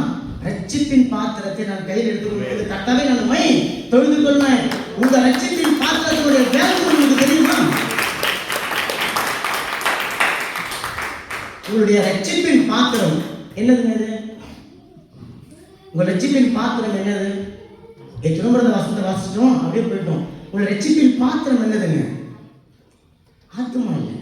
ரட்சிப்பின் பாத்திரம் ஏதோ ஒரு ஊழியக்காரர் உங்களை சந்திக்காம இருந்ததுன்னா, நீங்க அன்னைக்கு எந்த சூழ்நிலையில இருந்தீங்க, என்ன சிச்சுவேஷன்ல இருந்தீங்க, அந்த சிச்சுவேஷன் தான் ஒரு பாத்திரம். ஓகேங்களா? அதுதான் உங்களுடைய ரட்சிக்கப்பட்ட அந்த நாளில் நீங்க இருந்த சூழ்நிலை, ரட்சிக்கப்பட்ட நாளில் இருந்த உங்களுடைய வாழ்க்கை. பல இலங்கையில இந்தியாவில ஒருவேளை சாப்பாட்டுக்கு எத்தனை பேர் கஷ்டப்பட்டு கொண்டிருக்கிறாங்க. அப்படிதான் நீங்க நாம இருந்தோம். அந்த நாளில் தான் தேவன் உங்களை என்ன தேர்ந்தெடுத்து தங்களுடைய மகிமையினால உங்களை என்ன நிரப்பி இன்னைக்கு நம்மளை பாச சொன்னது ராஜாக்களாக லேவர்களாக இந்த தேசத்துல வெள்ளக்காரனுக்கு என்ன சலுகைகள் இருக்கோ அதே சலுகைகளை உங்களுக்கு கொடுத்து அவன் உங்களை பார்த்து வணக்கம் சொல்றான், நீங்க அவனை பார்த்து வணக்கம் சொல்ற அளவுக்கு உங்களை ஈக்குவலா வச்சிருக்கான்னு சொன்னா அந்த நாள் நீங்க ரட்சிக்கப்படுவதற்காக காத்து கொண்டிருந்த அந்த நாள் உங்களுடைய ரட்சிப்பின் பாத்திரம். எத்தனை பேர் ஆராதனை நேரத்துல இந்த பாத்திரத்தை நீங்க கையில் எடுத்துக்கொண்டு வந்து தேவனை நீங்க ஆராதிக்கிறீங்க? யோசனை பண்ணி பாருங்க. எத்தனை பேர் கடல்ல இருந்திருப்பீங்க, எத்தனை பேர் மென்டலா இருப்பீங்க, எத்தனை பேர் கணவன் மனைவி உடைக்கப்பட்டு பிரிஞ்சு சின்னப்பனமா போயிருக்கோம், எத்தனை பேர் வீட்டுல சந்தோஷம் சமாதானம் இல்லாமல் போயிருக்கோம். ஆனா அந்த ஒரு சூழ்நிலை இருந்து தேவன் உங்களை என்ன எடுத்தாருல்ல, அதுதான் உங்க ரட்சிப்பின் பாத்திரம். இப்ப அந்த பாத்திரத்தோட இன்னைக்கு யாரும் சபைக்கு வந்திருக்கீங்களா? வந்திருந்தீங்கன்னா இந்நாள் நீங்க ஒவ்வொரு முறையும் பேசுகிற வார்த்தைகளுடைய இதயத்தை அப்படியே அட்டாக் பண்ணுவாங்க. உங்களுடைய இதயத்தை எடுத்து வெளியே வச்சுட்டு உங்களுடைய சுத்தியால வச்சு அடிப்பாங்க. இதயத்தை செஞ்சிருக்கீங்களா? ஆமா, நாம செஞ்சிருக்கிறோம். அந்த மாதிரி உங்களுடைய இதயத்தை எடுத்து வெளியே வச்சிருங்க, சுத்தியால எடுத்து அடிங்க. இப்படி தாங்க ரட்சிக்கப்படுவதற்கு முன்னாடி உங்க இருதயம் இருந்துச்சா? அந்த இருதயத்தை தேவன் இன்னைக்கு தம்முடைய கருத்தில் எடுத்து புதிய இருதயமாக கொடுத்திருக்கிறார்.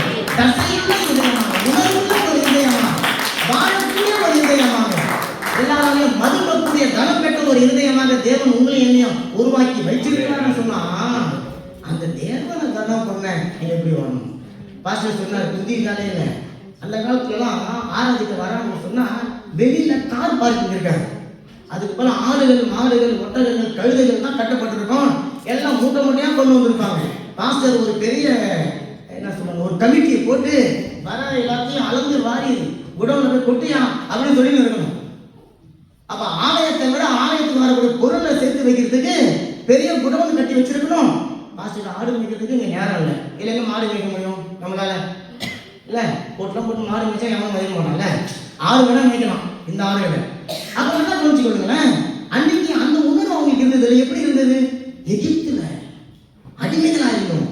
தேவன் எங்களுடைய கூக்குரலின் சத்தத்தை கேட்டாரு, எங்களுடைய அழுகையின் சத்தத்தை கேட்டாரு, எங்களுடைய மாறாவை பார்த்தாரு, எங்களுடைய அழுகையை பார்த்தாரு, கண்ணீரை பார்த்தாரு, கவலையை பார்த்தாரு, நிந்தனையை பார்த்தாரு.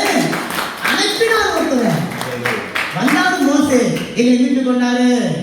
இன்னைக்கு உங்களுக்காக எனக்காக மோசே கிடையாதுங்க, இயேசு. ஆமென். நல்ல கையை தட்டணும். கல்வாரி சிலுவையில ரெண்டு காயங்களை விரித்தார். என்ன தெரியுங்களா? எல்லாம் ஒண்ணுதான், எல்லாமே ஒண்ணுதான், என்ன ஒண்ணுமே இல்லை. இயேசு கிறிஸ்து கல்வாரி சிலுவையில நீங்களும் நானும் சின்ன வயசுல அந்த கேத்தலிக் கோயிலுக்கு போயிருக்கோம். இயேசு கிறிஸ்து கல்வாரி சிலுவையில தொங்கிட்டு இருப்பாரு. ஒரு வெள்ளை ஒரு இது மாதிரி போடப்பட்டிருக்கோம். அங்கங்க ஒரு சின்ன சின்ன ரத்தத்துல ஒரு புள்ளி வச்சிருக்கோம். இயேசு கிறிஸ்து அப்படிலாம் கல்வாரி சிலுவையில தொங்கல, நிர்வாணமாய் தொங்கினார். யாருங்க அவரு? ராஜாதி ராஜாவே நிர்வாணமாய் தொங்கினார். மாத்திரமல்ல, அவருடைய ரூபம் மனுஷர்கள் பார்க்கத்தக்க ஒரு ரூபமும் இல்லையா. அப்படி பார்த்து அப்படின்னு நீங்க நான் திரும்பிக் கொள்ளக்கூடிய அளவுக்கு அந்த கேடு அவர் அடைந்திருந்தார். ஏன் தெரியுங்களா? உங்களுக்காக எனக்காக அவர் கல்வாரி சிலுவையில நிர்வாணமாய் ஆனதுக்கான காரணம் நீங்கள் நானே இப்படி ரட்சிப்பின் வஸ்திரத்தை அணிந்து ராஜாக்களுக்கு முன்பாக தலையை விரித்து என்கிட்ட ஒன்றுமே இல்லை, நான் இனி உங்களுக்கு கொடுக்க என்கிட்ட ஒன்றுமே இல்லை என்று சொல்லி தன்னுடைய இறுதி சொட்டு ரத்தத்தையும் உங்களுக்காக சிந்தினார் தெரியுங்களா? ஏன் தெரியுங்களா? நீங்களும் நானும் ஆசீர்வாதமா இருக்கிறதுக்காக, ஐஸ்வர்யமா இருக்கிறதுக்காக. ஆனா எத்தனை பேர் இன்னைக்கு ஆசீர்வாதமா ஐஸ்வர்யமா இருக்கிறேன், இன்னும் நான் தரித்திரமா இருக்கேன், இன்னும் நான் கையை ஏந்தி கொண்டிருக்கிறேன், இன்னும் நான் மற்றவர்களிடத்திலிருந்து ஏதோ பெற்றுக்கொள்ளும்படியாக இருக்கிறேன். எப்ப நீங்களும் நானும் கொடுக்கிறவனாக இருக்கிறோமோ உங்களுடைய வாழ்க்கை மறுபடியும் மாற்றப்படும். ஆண்டவர் சொல்றார், நல்ல விருப்பத்தோட உங்க புள்ள வந்து காசு கேட்குதுங்க, எத்தனை பேர் அழுதுன்னு கொடுப்பீங்க? அப்படிங்க கொடுத்தீங்கன்னா அது உங்க பிள்ளைக்கு சாபம். ஆனா தேவனுக்கு நீங்க கொடுக்கும் போது அப்படி அழுது கொடுக்காதீங்க, மன உற்சாகமாய் கொடுங்க. ஏன் தெரியுமா? இது எதுவும் உங்களோடது கிடையாது, உங்களோடது கிடையாதுன்னு நீங்க ஓடி உழைச்சது கூட கிடையாது. தேவனுடைய கிருபையினால உங்களுக்கு கொடுக்கப்பட்டது. அல்லேலூயா. அப்ப வேதம் சொல்லுகிறது, நீங்க மன உற்சாகமாய் நீங்க கொடுக்கணும், சந்தோஷமாய் கொடுக்கணும். இப்போ பாஸ்டர் உங்களுக்கு ஒரு 1000 கொடுத்தாருன்னா யாராவது அழுது வாங்குவீங்களா? இல்ல. வாயில இருக்க 36 ரெண்டாவது பாஸ்டர் 32 பண்ணும் தெரியும். அவர் சொல்லியிருக்கிறா நான் யாருக்கும் பார்த்தது கிடையாது, ஒரு 10 தான் பார்க்க முடியும். ஆனா நீங்க கொடுக்கும்போது மட்டும், நான் கொடுக்கும்போது மட்டும் தேவனுக்கு எப்படி கொடுக்குறோம்? ஆண்டவர் சொல்றாரு, அமுக்கி குளிக்கு நம்ம இனிக்கி கிள்ளி புட்டு பிட்டு ஏதாவது கொஞ்சம் மீதி இருந்தா அதை கொடுக்கணும். ஆமென். நீங்க கொடுக்க கொடுக்க தேவன் உங்களை உயர்த்துகிறார். 2 கொரிந்தியர் அதே 9வது அதிகாரம் 4-8 வசனம் சொல்லுது, சிறிது விதைத்தவன் சிறிது அறுப்பான், அதிகம் விதைத்தவன் அதிகம். நான் கொஞ்ச நேரத்துக்கு சொன்னேன், ஆண்டவருக்கு எப்போதுமே அதிகமாய் கொடுக்குறவங்க தான் வேணும். அதிகமாய் துதிக்கிறவங்க, அதிகமாய் ஜெபிக்கிறவங்க, அதிகமாய் ஓடுகிறவங்க, அதிகமாய் கர்த்தருக்கான காரியங்களை எடுத்து செய்கிறவங்க, அதிகமா கொடுக்கிறவங்க. அதனால அந்த விதவையினுடைய அந்த காசை பார்த்துட்டு ஆண்டவர் புலங்காகிதம் அடைஞ்சிட்டாருங்க. எக்ஸைட்மெண்ட். இயேசு கிறிஸ்துவெல்லாம் நீங்க துதிச்சுதான் எக்ஸைட்மெண்ட் ஆகிட முடியாது. இயேசு கிறிஸ்துவ நீங்க நன்மையெல்லாம் செஞ்சு எக்ஸைட்மெண்ட் ஆகிட முடியாது. இயேசு கிறிஸ்துவ எப்ப எக்ஸைட்மெண்ட் ஆகணும் தெரியுங்களா? நீங்க உன்னை இழக்கும் போதுதான். வேதம் சொல்லுகிற ஸ்தோவான் கல்லால எரிஞ்சு அவன் அடிக்க போறாங்க, அவன் வானத்தை பார்க்கறான். இயேசு கிறிஸ்து எழுந்து நின்று கொண்டிருக்கிற எக்ஸைட்மெண்ட். எனக்காக என்னை போல தன்னுடைய ஜீவனையும் ஜீவன் சொல்லி பார்க்காம இழக்க ஒரு மனுஷனை நான் பார்த்திருக்கிறேன். எத்தனை பேர் இழக்க நீங்க ரெடியா இருக்கிறீங்க? நீங்க எல்லாம் ஸ்தோவன் மாதிரி வேணாங்க, நீங்க யோவான் மாதிரி இருங்க. என்ன இருக்குது வித்தியாசம்? பதில் பதில் பதில். ஸ்தோவானுக்கும் யோவானுக்கும் என்ன வித்தியாசம்?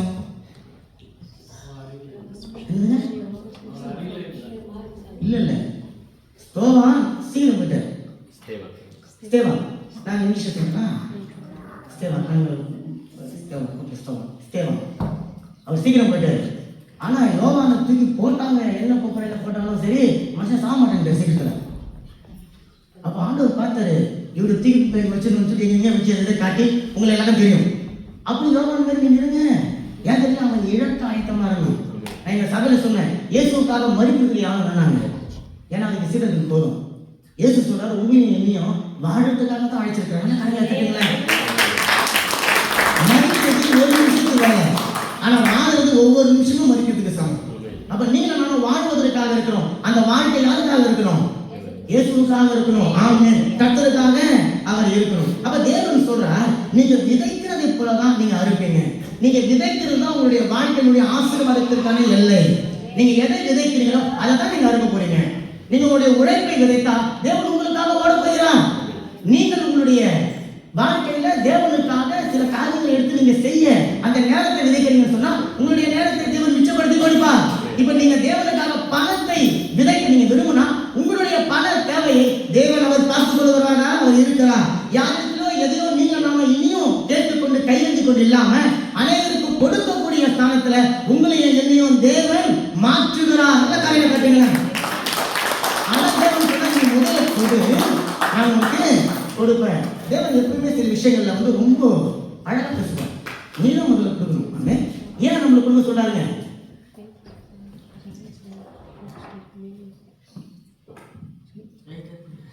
ஏன் கொடுக்க சொல்றாருன்னா வசனம் சொல்லிட்டு அவர் முந்தி உங்களையும் என்ன செஞ்சாருன்னா அன்பு செஞ்சுட்டாரு. அந்த அன்புன்ற வார்த்தைக்குள்ள தன்னுடைய ஜீவனை கொடுத்துருக்கிறேன். உங்களுக்காக எனக்காக முதல்ல ஜீவனை கொடுத்துட்டேன். இப்ப கேட்கிறாரு, நீ எனக்காக கொடு. ஜீவனை கொடுக்க வேணும். அவருக்காக உங்களுடைய வாழ்க்கையை கொடுங்க, உங்களுடைய இருதயத்தை கொடுங்க, உங்களுடைய இருதயத்தின் ஆழத்தில் இருக்கிற எண்ணங்களை கொடுங்க, விருப்பங்களை கொடுங்க, நேரங்களை கொடுங்க, துதியை கொடுங்க, ஆராதனை கொடுங்க, பலிகளை கொடுங்க, பணத்தையும் கொடுங்க. அப்ப தேவன் சொல்றார், நீ இடத்துல கொடுத்தத நான்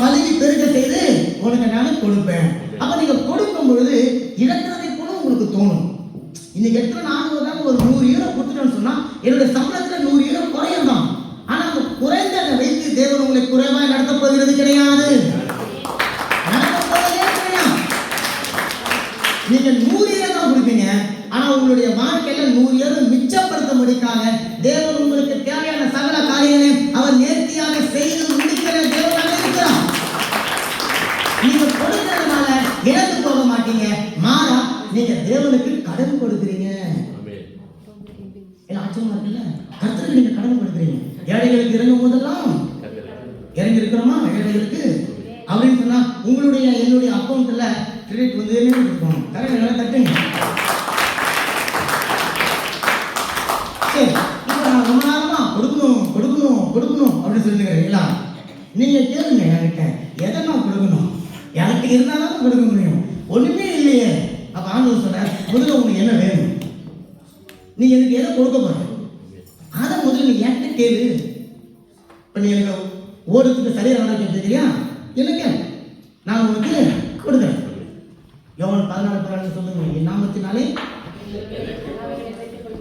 எதை இந்த வார்த்தையை நீங்க எடுத்துட்டு படிச்சீங்கன்னா ஒரு பிரயோஜனமும் இல்லை. என் நாமத்தினாலே கேட்டதெல்லாம் கொடுக்குறேன். உடனே சில பாஸ்டர்ல சொன்னாங்க, நீ வேதத்துக்கு அப்படி பசுத்தமா இருக்கும் அப்படி அதெல்லாம் கண்டுதான். அதான் ஆண்டவர் சொல்லி எதைன்னா whatever source whatever maybe என்ன வேணும் உங்களுக்கு அதுக்குள்ள எல்லாமே இருக்குது.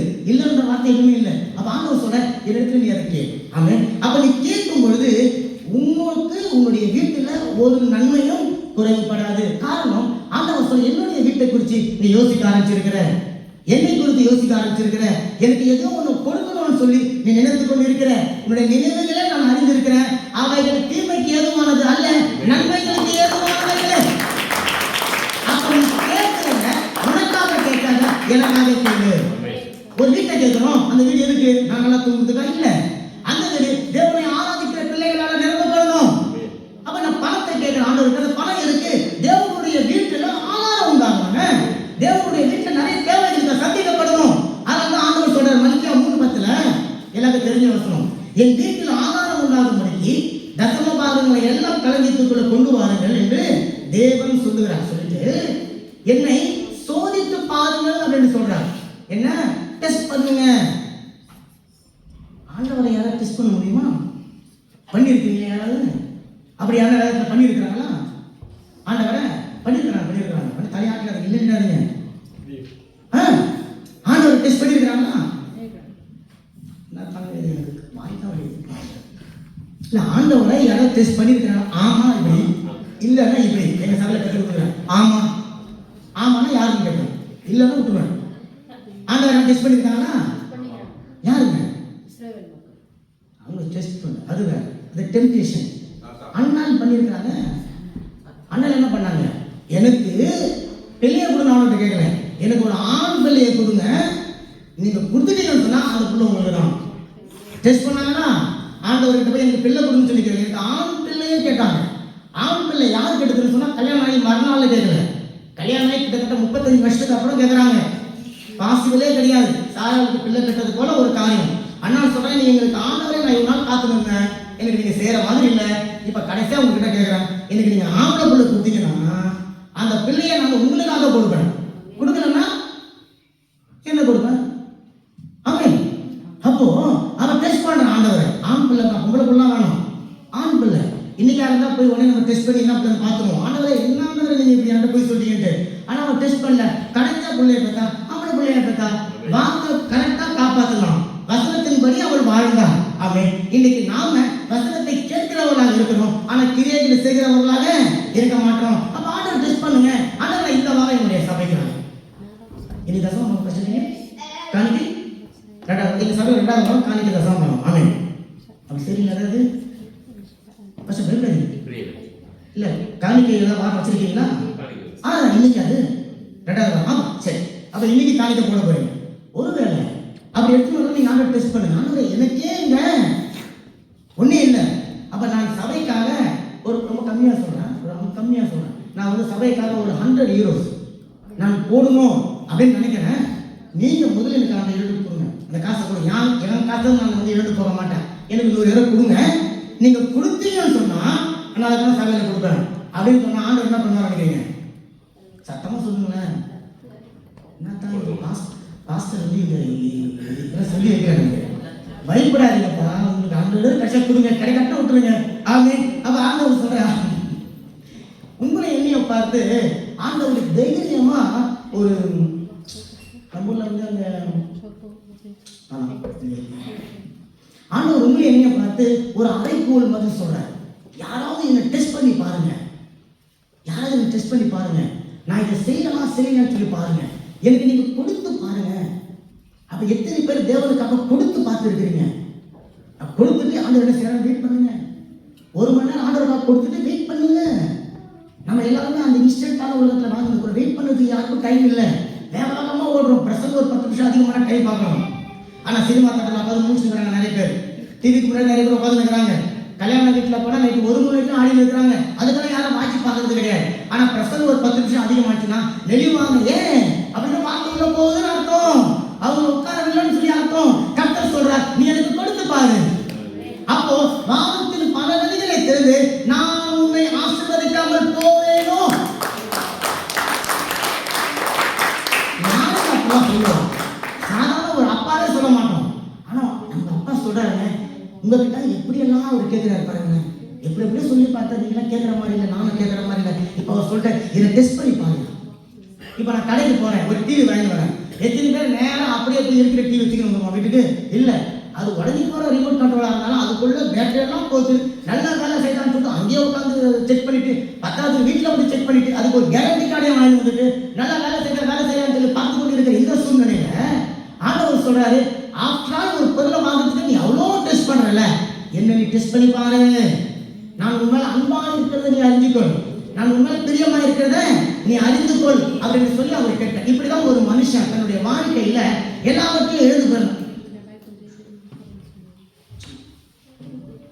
ஓகே, ஒரு 5 நிமிஷம் முடிச்சிடறேன். அப்படிதான் தன்னுடைய வாழ்க்கையில எல்லாவற்றையும் இழந்து ஒரு மனுஷன் துக்கத்துல வாழ்ந்து கொண்டிருந்தான், துயரத்துல வாழ்ந்து கொண்டிருந்தான், கஷ்டத்துல வாழ்ந்து கொண்டிருந்தான், எல்லாவற்றுக்கும் மேலாக தரித்திரத்துல வாழ்ந்து கொண்டிருந்தான். அந்த மனுஷன் ஒரே ஒரு நாள் அவனுடைய தரித்திரத்தை மாற்றக்கூடிய, அவனுடைய துக்கத்தை மாற்றக்கூடிய ஒரு தேவனை அவன் அறிந்து கொள்கிறவனாக இருக்கிறான். 1 நாளாகமம் 4வது அதிகாரம். இதை சொன்னவங்க எல்லாருக்கும் தெரியும். யாபேஸ். எத்தனை பேர் யாபேஸ் தெரியும்? ஜாபேஸ், ஜாபேஸ் சமஸ்தையில ஜாபேஸ், யாபேஸ் எல்லாருக்கும் தெரியும். அவனுடைய வாழ்க்கையில அந்த 1 நாளாகமம் அந்த புத்தகத்தை பார்த்தீங்கன்னா 4ஆம் அதிகாரத்தில் இவனுக்கு அவன் பிறந்தான், அவனுக்கு இவன் பிறந்தான், இப்படி பிறந்தான் அப்படியே போட்டுருக்கும். அந்த 9-10 வசனங்கள் மட்டும் ஒரே ஒரு மனுஷனுடைய வாழ்க்கையில ரத்தின சுருக்கமா திருக்குறள் மாதிரி 2 வசனத்துல எழுதி முடிச்சுட்டாங்க. அந்த வசனம் சொல்றது, யாபேஸ் தன் சகோதரரை பார்க்கிலும் கனம் பெற்றவனாயிருந்தான், அவன் தாய் நான் துக்கத்தோடு அவனை பெற்றேன் என்று சொல்லி அவனுக்கு யாபேஸ் என்று சொல்லி பெயரிட்டார். யாபேஸ் இஸ்ரவேலின் தேவனை நோக்கி, தேவனே என்னை ஆசீர்வதித்து என் எல்லையை பெரிதாக்கி உமது கரம் என்னோடு இருந்து தீர்த்து என்னை துக்கப்படுத்தாதபடிக்கு அதற்கு என்னை விலக்கி காத்தரணும் என்று சொல்லி வேண்டிக் கொண்டான். வசனம் சொல்லுது, அவன் வேண்டிக் கொண்டதை தேவன் ஆகினார். இன்னைக்கு இந்த மாதிரி ஒரு ஜெபத்தை ஜெபிச்சு உங்க வாழ்க்கையில அற்புதங்களை பார்த்துருக்கீங்களா? நாம ஜெபிக்கிறதெல்லாம் ஓட்டப்பானைக்குள்ளார போட்ட கோழி குண்டு போல கண்டதை ஜெபித்து கொண்டு இருக்கிற அப்படின்னாலதான் இன்னைக்கு எதை தின்னா பித்தம் தெரியும் என்று சொல்லி எப்படி ஜெபித்தா எனக்கு ஆசீர்வாதம் வரும் என்று சொல்லி காத்து கொண்டு இருக்கிறோம். தேவன் சொல்ற அவனுடைய வாழ்க்கையில துக்கம் மாறுவதற்கு அவன் ஜெபித்த ரத்தின சுருக்கமான ஜெபம் அவனுடைய வாழ்க்கையை மாற்றினது. பாருங்க, அவனுடைய அம்மா அவனுக்கு யாபேஸ் அப்படின்னு பேர் வச்சாங்க. யாபேஸ் அப்படின்னா என்ன அர்த்தம்? துக்கத்தின் மகன். ஆமா, son of sorrow, son of pain, son of sorrow. இப்போ உங்களுக்கு எனக்கும் யாபேஸ் அப்படின்னு சொல்லி ரொம்ப அழகான பேரா இருக்கும் இல்ல?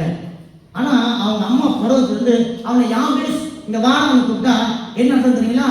டே துக்கமே இங்க வா, டே துக்கம் போ. அவன் ஸ்கூலுக்கு போயிருப்பான், டீச்சர் சொல்லி பாரு, துக்கம் வந்துருச்சா இன்னைக்கு? எஸ் வந்துட்டேன். அவனை பார்க்கணும்னா துக்கம் வந்துட்டியாடா, டே துக்கம் வாடா, டே துக்கம் சாப்பிடு, டே துக்கம் போ, டே துக்கம் உட்காரு. ஏன்னா யாபேஸ்ன்னு சொன்னா உங்களுக்கு எங்க இஸ்ரவேல் மொழியில யாபேஸ்ன்னு பார்க்கணும். நம்ம நிறைய பிள்ளைகள் வச்சிருக்கோம், அந்த பிள்ளைகளுக்கு பேரு துக்கம். அந்த அம்மா அந்த பிள்ளை வயிற்றுல இருக்கும்போது என்ன பிரச்சனைன்னு தெரியாது. ஆனா நான் சொல்றேன், அந்த அம்மாவுக்கு ஆசீர்வாதத்தில் குறைவாக இருந்தது. அதனால தான் அந்த வாழ்க்கை அவங்களுக்கு துக்கமாக இருந்தபடினால அந்த கடைசி வேத நேரத்தில் கூட அந்த துக்கத்தையே அவன் நினச்சி கொண்டிருந்தான். அந்த குழந்தை பிறந்த உடனே அந்த துக்கத்தை தூக்கி அப்படியே அந்த குழந்தை வச்சுட்டான். இப்போ அந்த குழந்தைய பார்க்கும்போது என் துக்கமே, என் துக்கமே, நீ என் துக்கம், நீ என் துக்கம் என்று சொல்லி அந்த குழந்தைய பார்த்து பார்த்து சொல்லி சொல்லி சொல்லி அந்த வாழ்க்கை அந்த மகனுக்கு பிடித்து போன ஒரு வாழ்க்கையாக அல்லது பழகி போன ஒரு வாழ்க்கையாக மாறி போனது. எது வரைக்கும் தெரியுங்களா? அவன் வாலிப வயசு ஆகிற வரைக்கும். வாலிப வயசு ஆகும்போது அவன் யூத கோத்திரம் என்று சொல்லி வசனம் சொல்லுதுங்க. ராஜாவா இருக்க வேண்டிய நானு எல்லாரும் என்னை பார்த்து துக்கம் துக்கம் துக்கம்னு சொல்லி துக்கத்தை பிறப்பிக்கிற ஒரு மனுஷனா வாழ்ந்து கொண்டிருக்கிறேன். நான் துக்கத்துல வாழ்வதற்கு என்ன காரணம்? என்னுடைய பெற்றோர் ஏன் எனக்கு இந்த பேரை வச்சாங்க? வேதம் சொல்லுது, கர்ப்ப வேதனையா இருக்கும்போது ஒரு பிள்ளையை பெற்றெடுக்கிறாங்க. கர்ப்பத்துக்கு முன்னாடி பெண்கள் எல்லாம் கஷ்டப்படுவாங்க தான். ஆனா வசனம் சொல்லுது யோவான்ல, அவங்க அந்த பிள்ளையை பெற்ற பிறகு அந்த பிள்ளைகளுடைய முகத்தை பார்த்தோன்னே அந்த கஷ்டமெல்லாம் போயிடும். ஆனா இந்த அம்மாவுக்கு போகல பார்த்தீங்களா, குழந்தைய ஆண் குழந்தைய பெற்றெடுத்த பிறகும் அந்த துக்கம் அவங்களை விட்டு நீங்காம இருந்தது. அந்த துக்கத்தையே அந்த பிள்ளைக்கு பேரா வச்சுட்டா. இன்னைக்கும் பாருங்களேன், உங்களுக்கு பேர் தான் துக்கம் கிடையாது, ஆனா உங்க வாழ்க்கையில துக்கம் இருக்கு, உங்க குடும்பத்துல துக்கம் இருக்கு, நீங்க இருக்கிற சமுதாயத்துல துக்கம் இருக்கு, உங்களுடைய தலைவருக்குள்ள, உங்க மனைவிக்குள்ள, உங்களுடைய பிள்ளைகளுக்குள்ள துக்கம் இருக்கிறது. உங்களை இன்னைக்கு பார்க்கிறவங்க உங்களுக்கு வேற ஒரு பேரை சொல்லி கூப்பிடலாம். ஆனா அந்த பேரை எந்த பேரை சொல்லி கூப்பிட்டாலும் அதனுடைய அர்த்தம் உங்களுடைய வாழ்க்கையில துக்கமாகத்தான் இருக்குது. என்ன ஜான் எட்வர்ட்னு சொல்லி கூப்பிட்டாலும் என்னை யாரும் துக்கம் அப்படின்னு சொல்லி கூப்பிடுற மாதிரி தான் எனக்கு இருக்குது. காரணம் என்னுடைய வாழ்க்கையில துக்கத்துல இருக்கு. அப்ப இந்த துக்கம் என்னை விட்டு நீங்கணும்னு சொன்னா நான் எதையும் பெற்றுக்கொள்கிறவனாக இல்லாம நான் கொடுக்கிறவனாக மாறணும். இந்த யாபேஸ் ஒரு காலம் வரைக்கும் யாராவது எனக்கு உதவி செய்வாங்கன்னு சொல்லி உதவிக்காக ஏங்கி கொண்டிருந்தான். ஆனா அவன் உதவிக்கு கேட்ட எல்லாருமே அவனை பார்த்து துக்கம் துக்கம்னு சொல்லி துக்கத்தை கொடுக்கிறவங்களாக அவங்க இருந்தாங்க. இவன் துக்கத்தை வாங்குகிறவனாக இருந்தான். நாள் ஒன்று வந்தது, அவன் யோசனை பண்ணான், என்னுடைய துக்கத்தை சந்தோஷமாய் மாற்றக்கூடிய ஒருவர் இருக்கிறார், நான் அவரிடத்துல என்னை கொடுக்கணும், அவரிடத்துல என்னுடைய வாழ்க்கையை கொடுக்கணும், அவரிடத்துல என்னுடைய சூழ்நிலையை கொடுக்கணும். நான் கொடுக்கிறவனாக மாறும்போது என்னுடைய வாழ்க்கையில நான் இருக்கிறவனாக இருப்பேன் அப்படின்னு சொல்லி அவன் முதல்ல ஒரு காரியம் செஞ்சான். இஸ்ரவேலின் தேவனை அவன் தேடினான். முதல்ல உங்களுடைய துக்கம் மாறணும்னு சொன்னா நீங்க எல்லாரும் தேடுறவனா இருக்கணும். தேவனுடைய சமூகத்தை, தேவனுடைய பிரசனத்தை, தேவனுடைய வார்த்தையை, அவர் வசனத்தை, அவருடைய ஆலயத்தை, தாவீது சொல்ற என்னுடைய கால்கள் உங்களுடைய ஆலயத்துல வந்து நிற்கலாயிற்றே என்று சொல்லி களிப்புன்னு சொல்றாருல்ல, அப்படிப்பட்ட ஒரு களிப்போட வர வேணும்.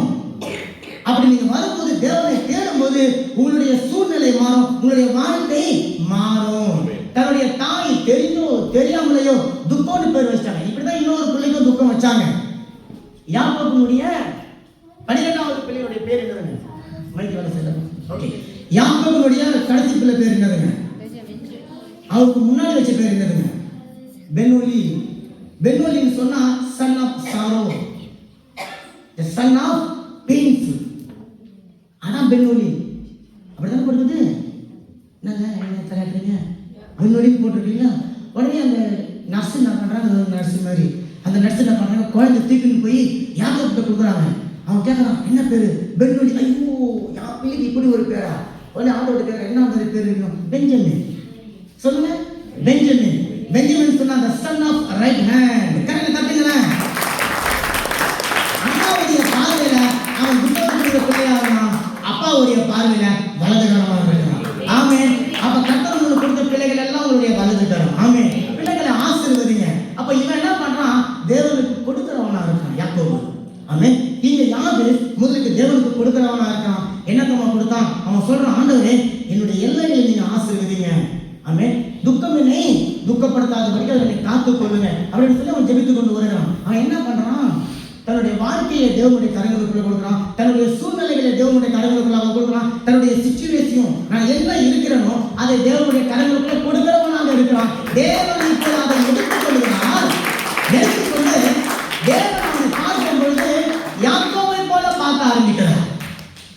அவன் மனைவியை போல பார்க்கல, யாக்கோபு இந்த பார்த்தது போல பார்த்து, யாபேஸ் நீ துக்கத்தை பிறப்பிக்கிற ஒரு மனுஷன் அல்ல, நீ அநேக ஜனங்களுக்கு ஆசீர்வாதமா இருப்பா என்று சொல்லி அவனை போலவே பார்க்கிறான்.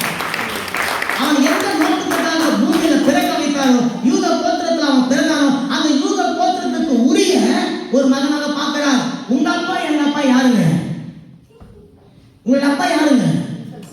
இல்ல, உங்களுடைய அப்பா யூத கோத்திர சிங்கம், ஒரு ராஜா. அப்ப ராஜாவோட பிள்ளைங்க இப்படிதான் இருப்பாங்களா? இல்ல, ராஜாவோட பிள்ளைங்க சிங்கம் போல இருக்கணும் பாருங்க. அப்ப அவர் சொல்ற, நீ துக்கம் அப்படின்னு சொல்லி உலகம் பார்க்குது, நான் சொல்றேன் நீ தான் ஆசீர்வாதம். இப்ப நடந்து தெரியுங்களா? நீங்க அப்படியே கொஞ்சம் பின்னாடி போய் படிச்சு பார்த்தீங்கன்னா 1 நாளாகமம் 10ஆம் அதிகாரம் 16வது வசனத்துல, சாரி 1 நாளாகமம் 4ஆம் அதிகாரம் 9வது வசனத்தை மறுபடியும் வாசிச்சு பார்த்தீங்கன்னா, அவன் தன்னுடைய சகோதரர்கள் எல்லாரையும் பார்க்கலாம் கனம் பெற்றவனாக அவன் இருந்தான். ஆமென். அந்த கனம் எப்படி வந்ததுன்னு சொன்னா, அவன் தேவனை தேடுகிறவனாக, தேவனுக்கு கொடுக்கிறவனாக அவன் மாறி போனான். துக்கம் பாருங்க, நம்ம ஆழத்துல தள்ளி போவது போல ஒரு தோற்றம் தோணும். ஆனால் நம்ம ஆழத்துல கிடையாது, தேவனுடைய கரத்துல இருக்கிறோம். தேவன் நம்மை மீண்டும் அந்த இடத்துல வந்து தூக்கி எடுத்து நிலை இருக்கிறவராக இருக்கிறார். பூமியில் கல்யாணம் நான் போனாலும் அவர் என்னை தூக்கி எடுத்து உயர்த்துகிற ஒரு தேவனாக அவர் இருக்கிறார். 1 நாளாகமம் 10ஆம் அதிகாரம் 16வது வசனத்தை நீங்க எடுத்து வாசிச்சு பார்த்தீங்கன்னா, அந்த வசனத்தினுடைய கடைசியில் ஒரு வார்த்தை போட்டிருக்கோம். வாசிங்க 16வது வசனம். பெலிஸ்தர் சவுலுக்கு செய்த எல்லாவற்றையும் கீலியா தேசத்து யாபேஸ் பட்டணத்தார் யாவரும் கேட்டபோது. எந்த பட்டணத்தார் கேட்டாங்களா? எந்த பட்டணத்தார்? யாபேஸ் ஒரு பட்டணத்தார் கேட்டாங்களா? அந்த யாபேஸ் யாருங்க? அந்த யாபேஸ் யாருக்கு துக்கமா இருந்தாலும் அவங்க யாபேஸ். அந்த யாபேசினுடைய ஒரே ஒரு நாள் ஜெபம் ஒரு பெரிய தேசத்துக்கு, அந்த தேசத்துல இருக்கிற நகரத்துக்கு பேராகவே மாறிடுங்க. எப்படி மாறிடுதுன்னு சொன்னா, அவன் இருக்கிற அந்த ஊர்ல இருக்கிற ஜனங்கள் அவனை சொல்லியிருப்பாங்க, இந்த மனுஷன் ஒரு நாள் தேவனை நோக்கி பார்த்து ஜெபித்தாயா, ஜெபித்த உடனே அவன் கூட பிறந்த எல்லாரை காட்டிலும் மேன்மையாக தேவன் அவனை உயர்த்தினார் என்று சொல்லி சாட்சி சொல்லி பாஸ்டர் ஜோஷுவா இருக்கிறாரு. அந்த நகரம் எதுங்க? அந்த நகரம் பேர் நாங்க நீங்க அந்த நகரத்துக்கு பேர் சொல்லுங்க, உங்க பேர் சொல்லுங்க. ஆமா, அதை மிஸ்டர் வாங்க நீங்க சொல்லுங்க, வாங்க நீங்க. பாஸ்டர் ஜோஷுவா நகரத்துல உட்கார்ந்து சொல்றாரு, வாங்க நீங்க, வாங்க எல்லாரும் வாங்க நீங்க சொல்லுங்க, வாங்க நீங்க எங்க வரணும் வந்து பாருங்க, இங்க நாங்க தேவனை ஆராதிக்கிறோம் வந்து பாருங்கன்னு சொல்லி கொஞ்ச நாளைக்கு அப்புறம் பாஸ்டர் ஜோஷுவா இருக்கிறாரு. அந்த ஊருக்குள்ளதான் நாங்க போகணும். ஆமென். அந்த ஊர்ல நாங்க வீடு வாங்குறது எங்களுக்கு ஆசீர்வாதம், பாஸ்டர் ஜோஷுவா கூட இருக்கிறது எங்களுக்கு ஒரு பெரிய ஆசீர்வாதம் என்று சொல்லத்தக்கதாக இந்த பட்டணத்தை யாபேசின் பட்டணத்தை போல ஜோஷுவாவின் பட்டணமாக என் தேவன் மாற்றுவதற்காக தான் இங்க அவங்க கொண்டு வச்சிருக்கிறார். இப்படித்தான் யாபேஸ் அறியப்பட்டான். அறியப்பட்டு தன்னுடைய சகோதரர்கள் எல்லாரையும் பார்க்கணும் கனம் பெற்றவனாக இருந்தான். அப்ப இன்னைக்கு நீங்க அந்த தரித்திரத்துல, இன்னைக்கு நீங்க அந்த குறைவுல, இன்னைக்கு நீங்க இன்னும் கையேந்தி கொண்டு இருக்கிறதுல, இன்னும் மாசம் கடைசியில பார்த்துட்டு பற்றாக்குறை நீங்க வாழ்வதற்கான காரணம் உங்களுடைய பேரை கனமா நீங்க இன்னும் பார்க்காம இருக்கிறீங்க. உங்களை கனப்படுத்தக்கூடிய கர்த்தரை நீங்க இன்னும் தேடாம இருக்கிறீங்க. அப்ப யாபேஸ் தன்னுடைய சூழ்நிலைகளை மறந்தான், தன்னுடைய பிரச்சனைகளை மறந்தான், ஏன் தன்னுடைய பேரை கூட மறந்தான். அவன் போய் தேவனுடைய சமூகத்தில் போய் கேட்டான், ஆண்டவரே என்னை ஆசீர்வதிக்கிறான், என்னை பார்க்குறவன் எல்லாம் என்னை சபிக்கிறான், என்னை பார்க்குறவன் எல்லாம் என்னை திட்டுறான். ஒரு கல்யாண வீட்டுக்கு போனா, ஐயோ இந்த வீட்டில் துக்கம் வந்துருச்சு நீ வெளியே போடான்னு சொல்லிட்டாங்க. 4 பேர் சந்தோஷமா இருக்கிறதுல இவன் போனா, டே நீ துக்கம் வராதப்போ அப்படின்னு சொல்லிட்டாங்க. ஆனா பாஸ்டர் நல்லா பாருங்க, வாங்க நீங்க அப்படின்னு சொல்லி கூப்பிடுற அளவுக்கு இந்த நகரத்தில் இருக்கிறான். அவன் ஒரு நாள் தன்னுடைய வாழ்க்கையை பின் திரும்பி பார்த்தான். ஒரே ஒரு நாள், சகோதரியே இந்த தேசத்திலே வந்தும் நீங்க தரித்திரத்தில் இருக்கிறீங்கன்னு சொன்னா தேசம் பிரச்சனை இல்லை. இந்த தேசத்துல வந்தும் இன்னும் நீங்க கஷ்டத்துல இருக்கிறீங்கன்னு சொன்னா இந்த தேசத்துல கஷ்டம் இல்லை. இந்த தேசத்துக்கு வந்தோம் இன்னும் நீங்க கையெழுதி கொண்டு இருக்கிறீங்கன்னு சொன்னா பிரச்சனை தேசத்துல கிடையாது. பிரச்சனை யாருக்குள்ள இருக்குதுங்க? சொல்லுங்கம்மா, யாருக்குள்ள இருக்குதுங்க? எங்களுக்குன்னு சொல்லாதீங்க, யாருக்குள்ள இருக்குதுங்க? எனக்கு, மை செல்ஃப், இட்ஸ் மீ. என்ன பத்தி மட்டும் பேசுறோம், யாருக்குள்ள இருக்குதுங்க? நல்லா பயப்படாம சொல்லுங்க. அப்ப பிரச்சனை உங்களுக்குள்ள தான் இருக்குது. பிரச்சனைய தேவனுக்குள்ள வைங்க, பிரபலமாக போறீங்க. அங்கே கரையில தட்டுகிறோம்.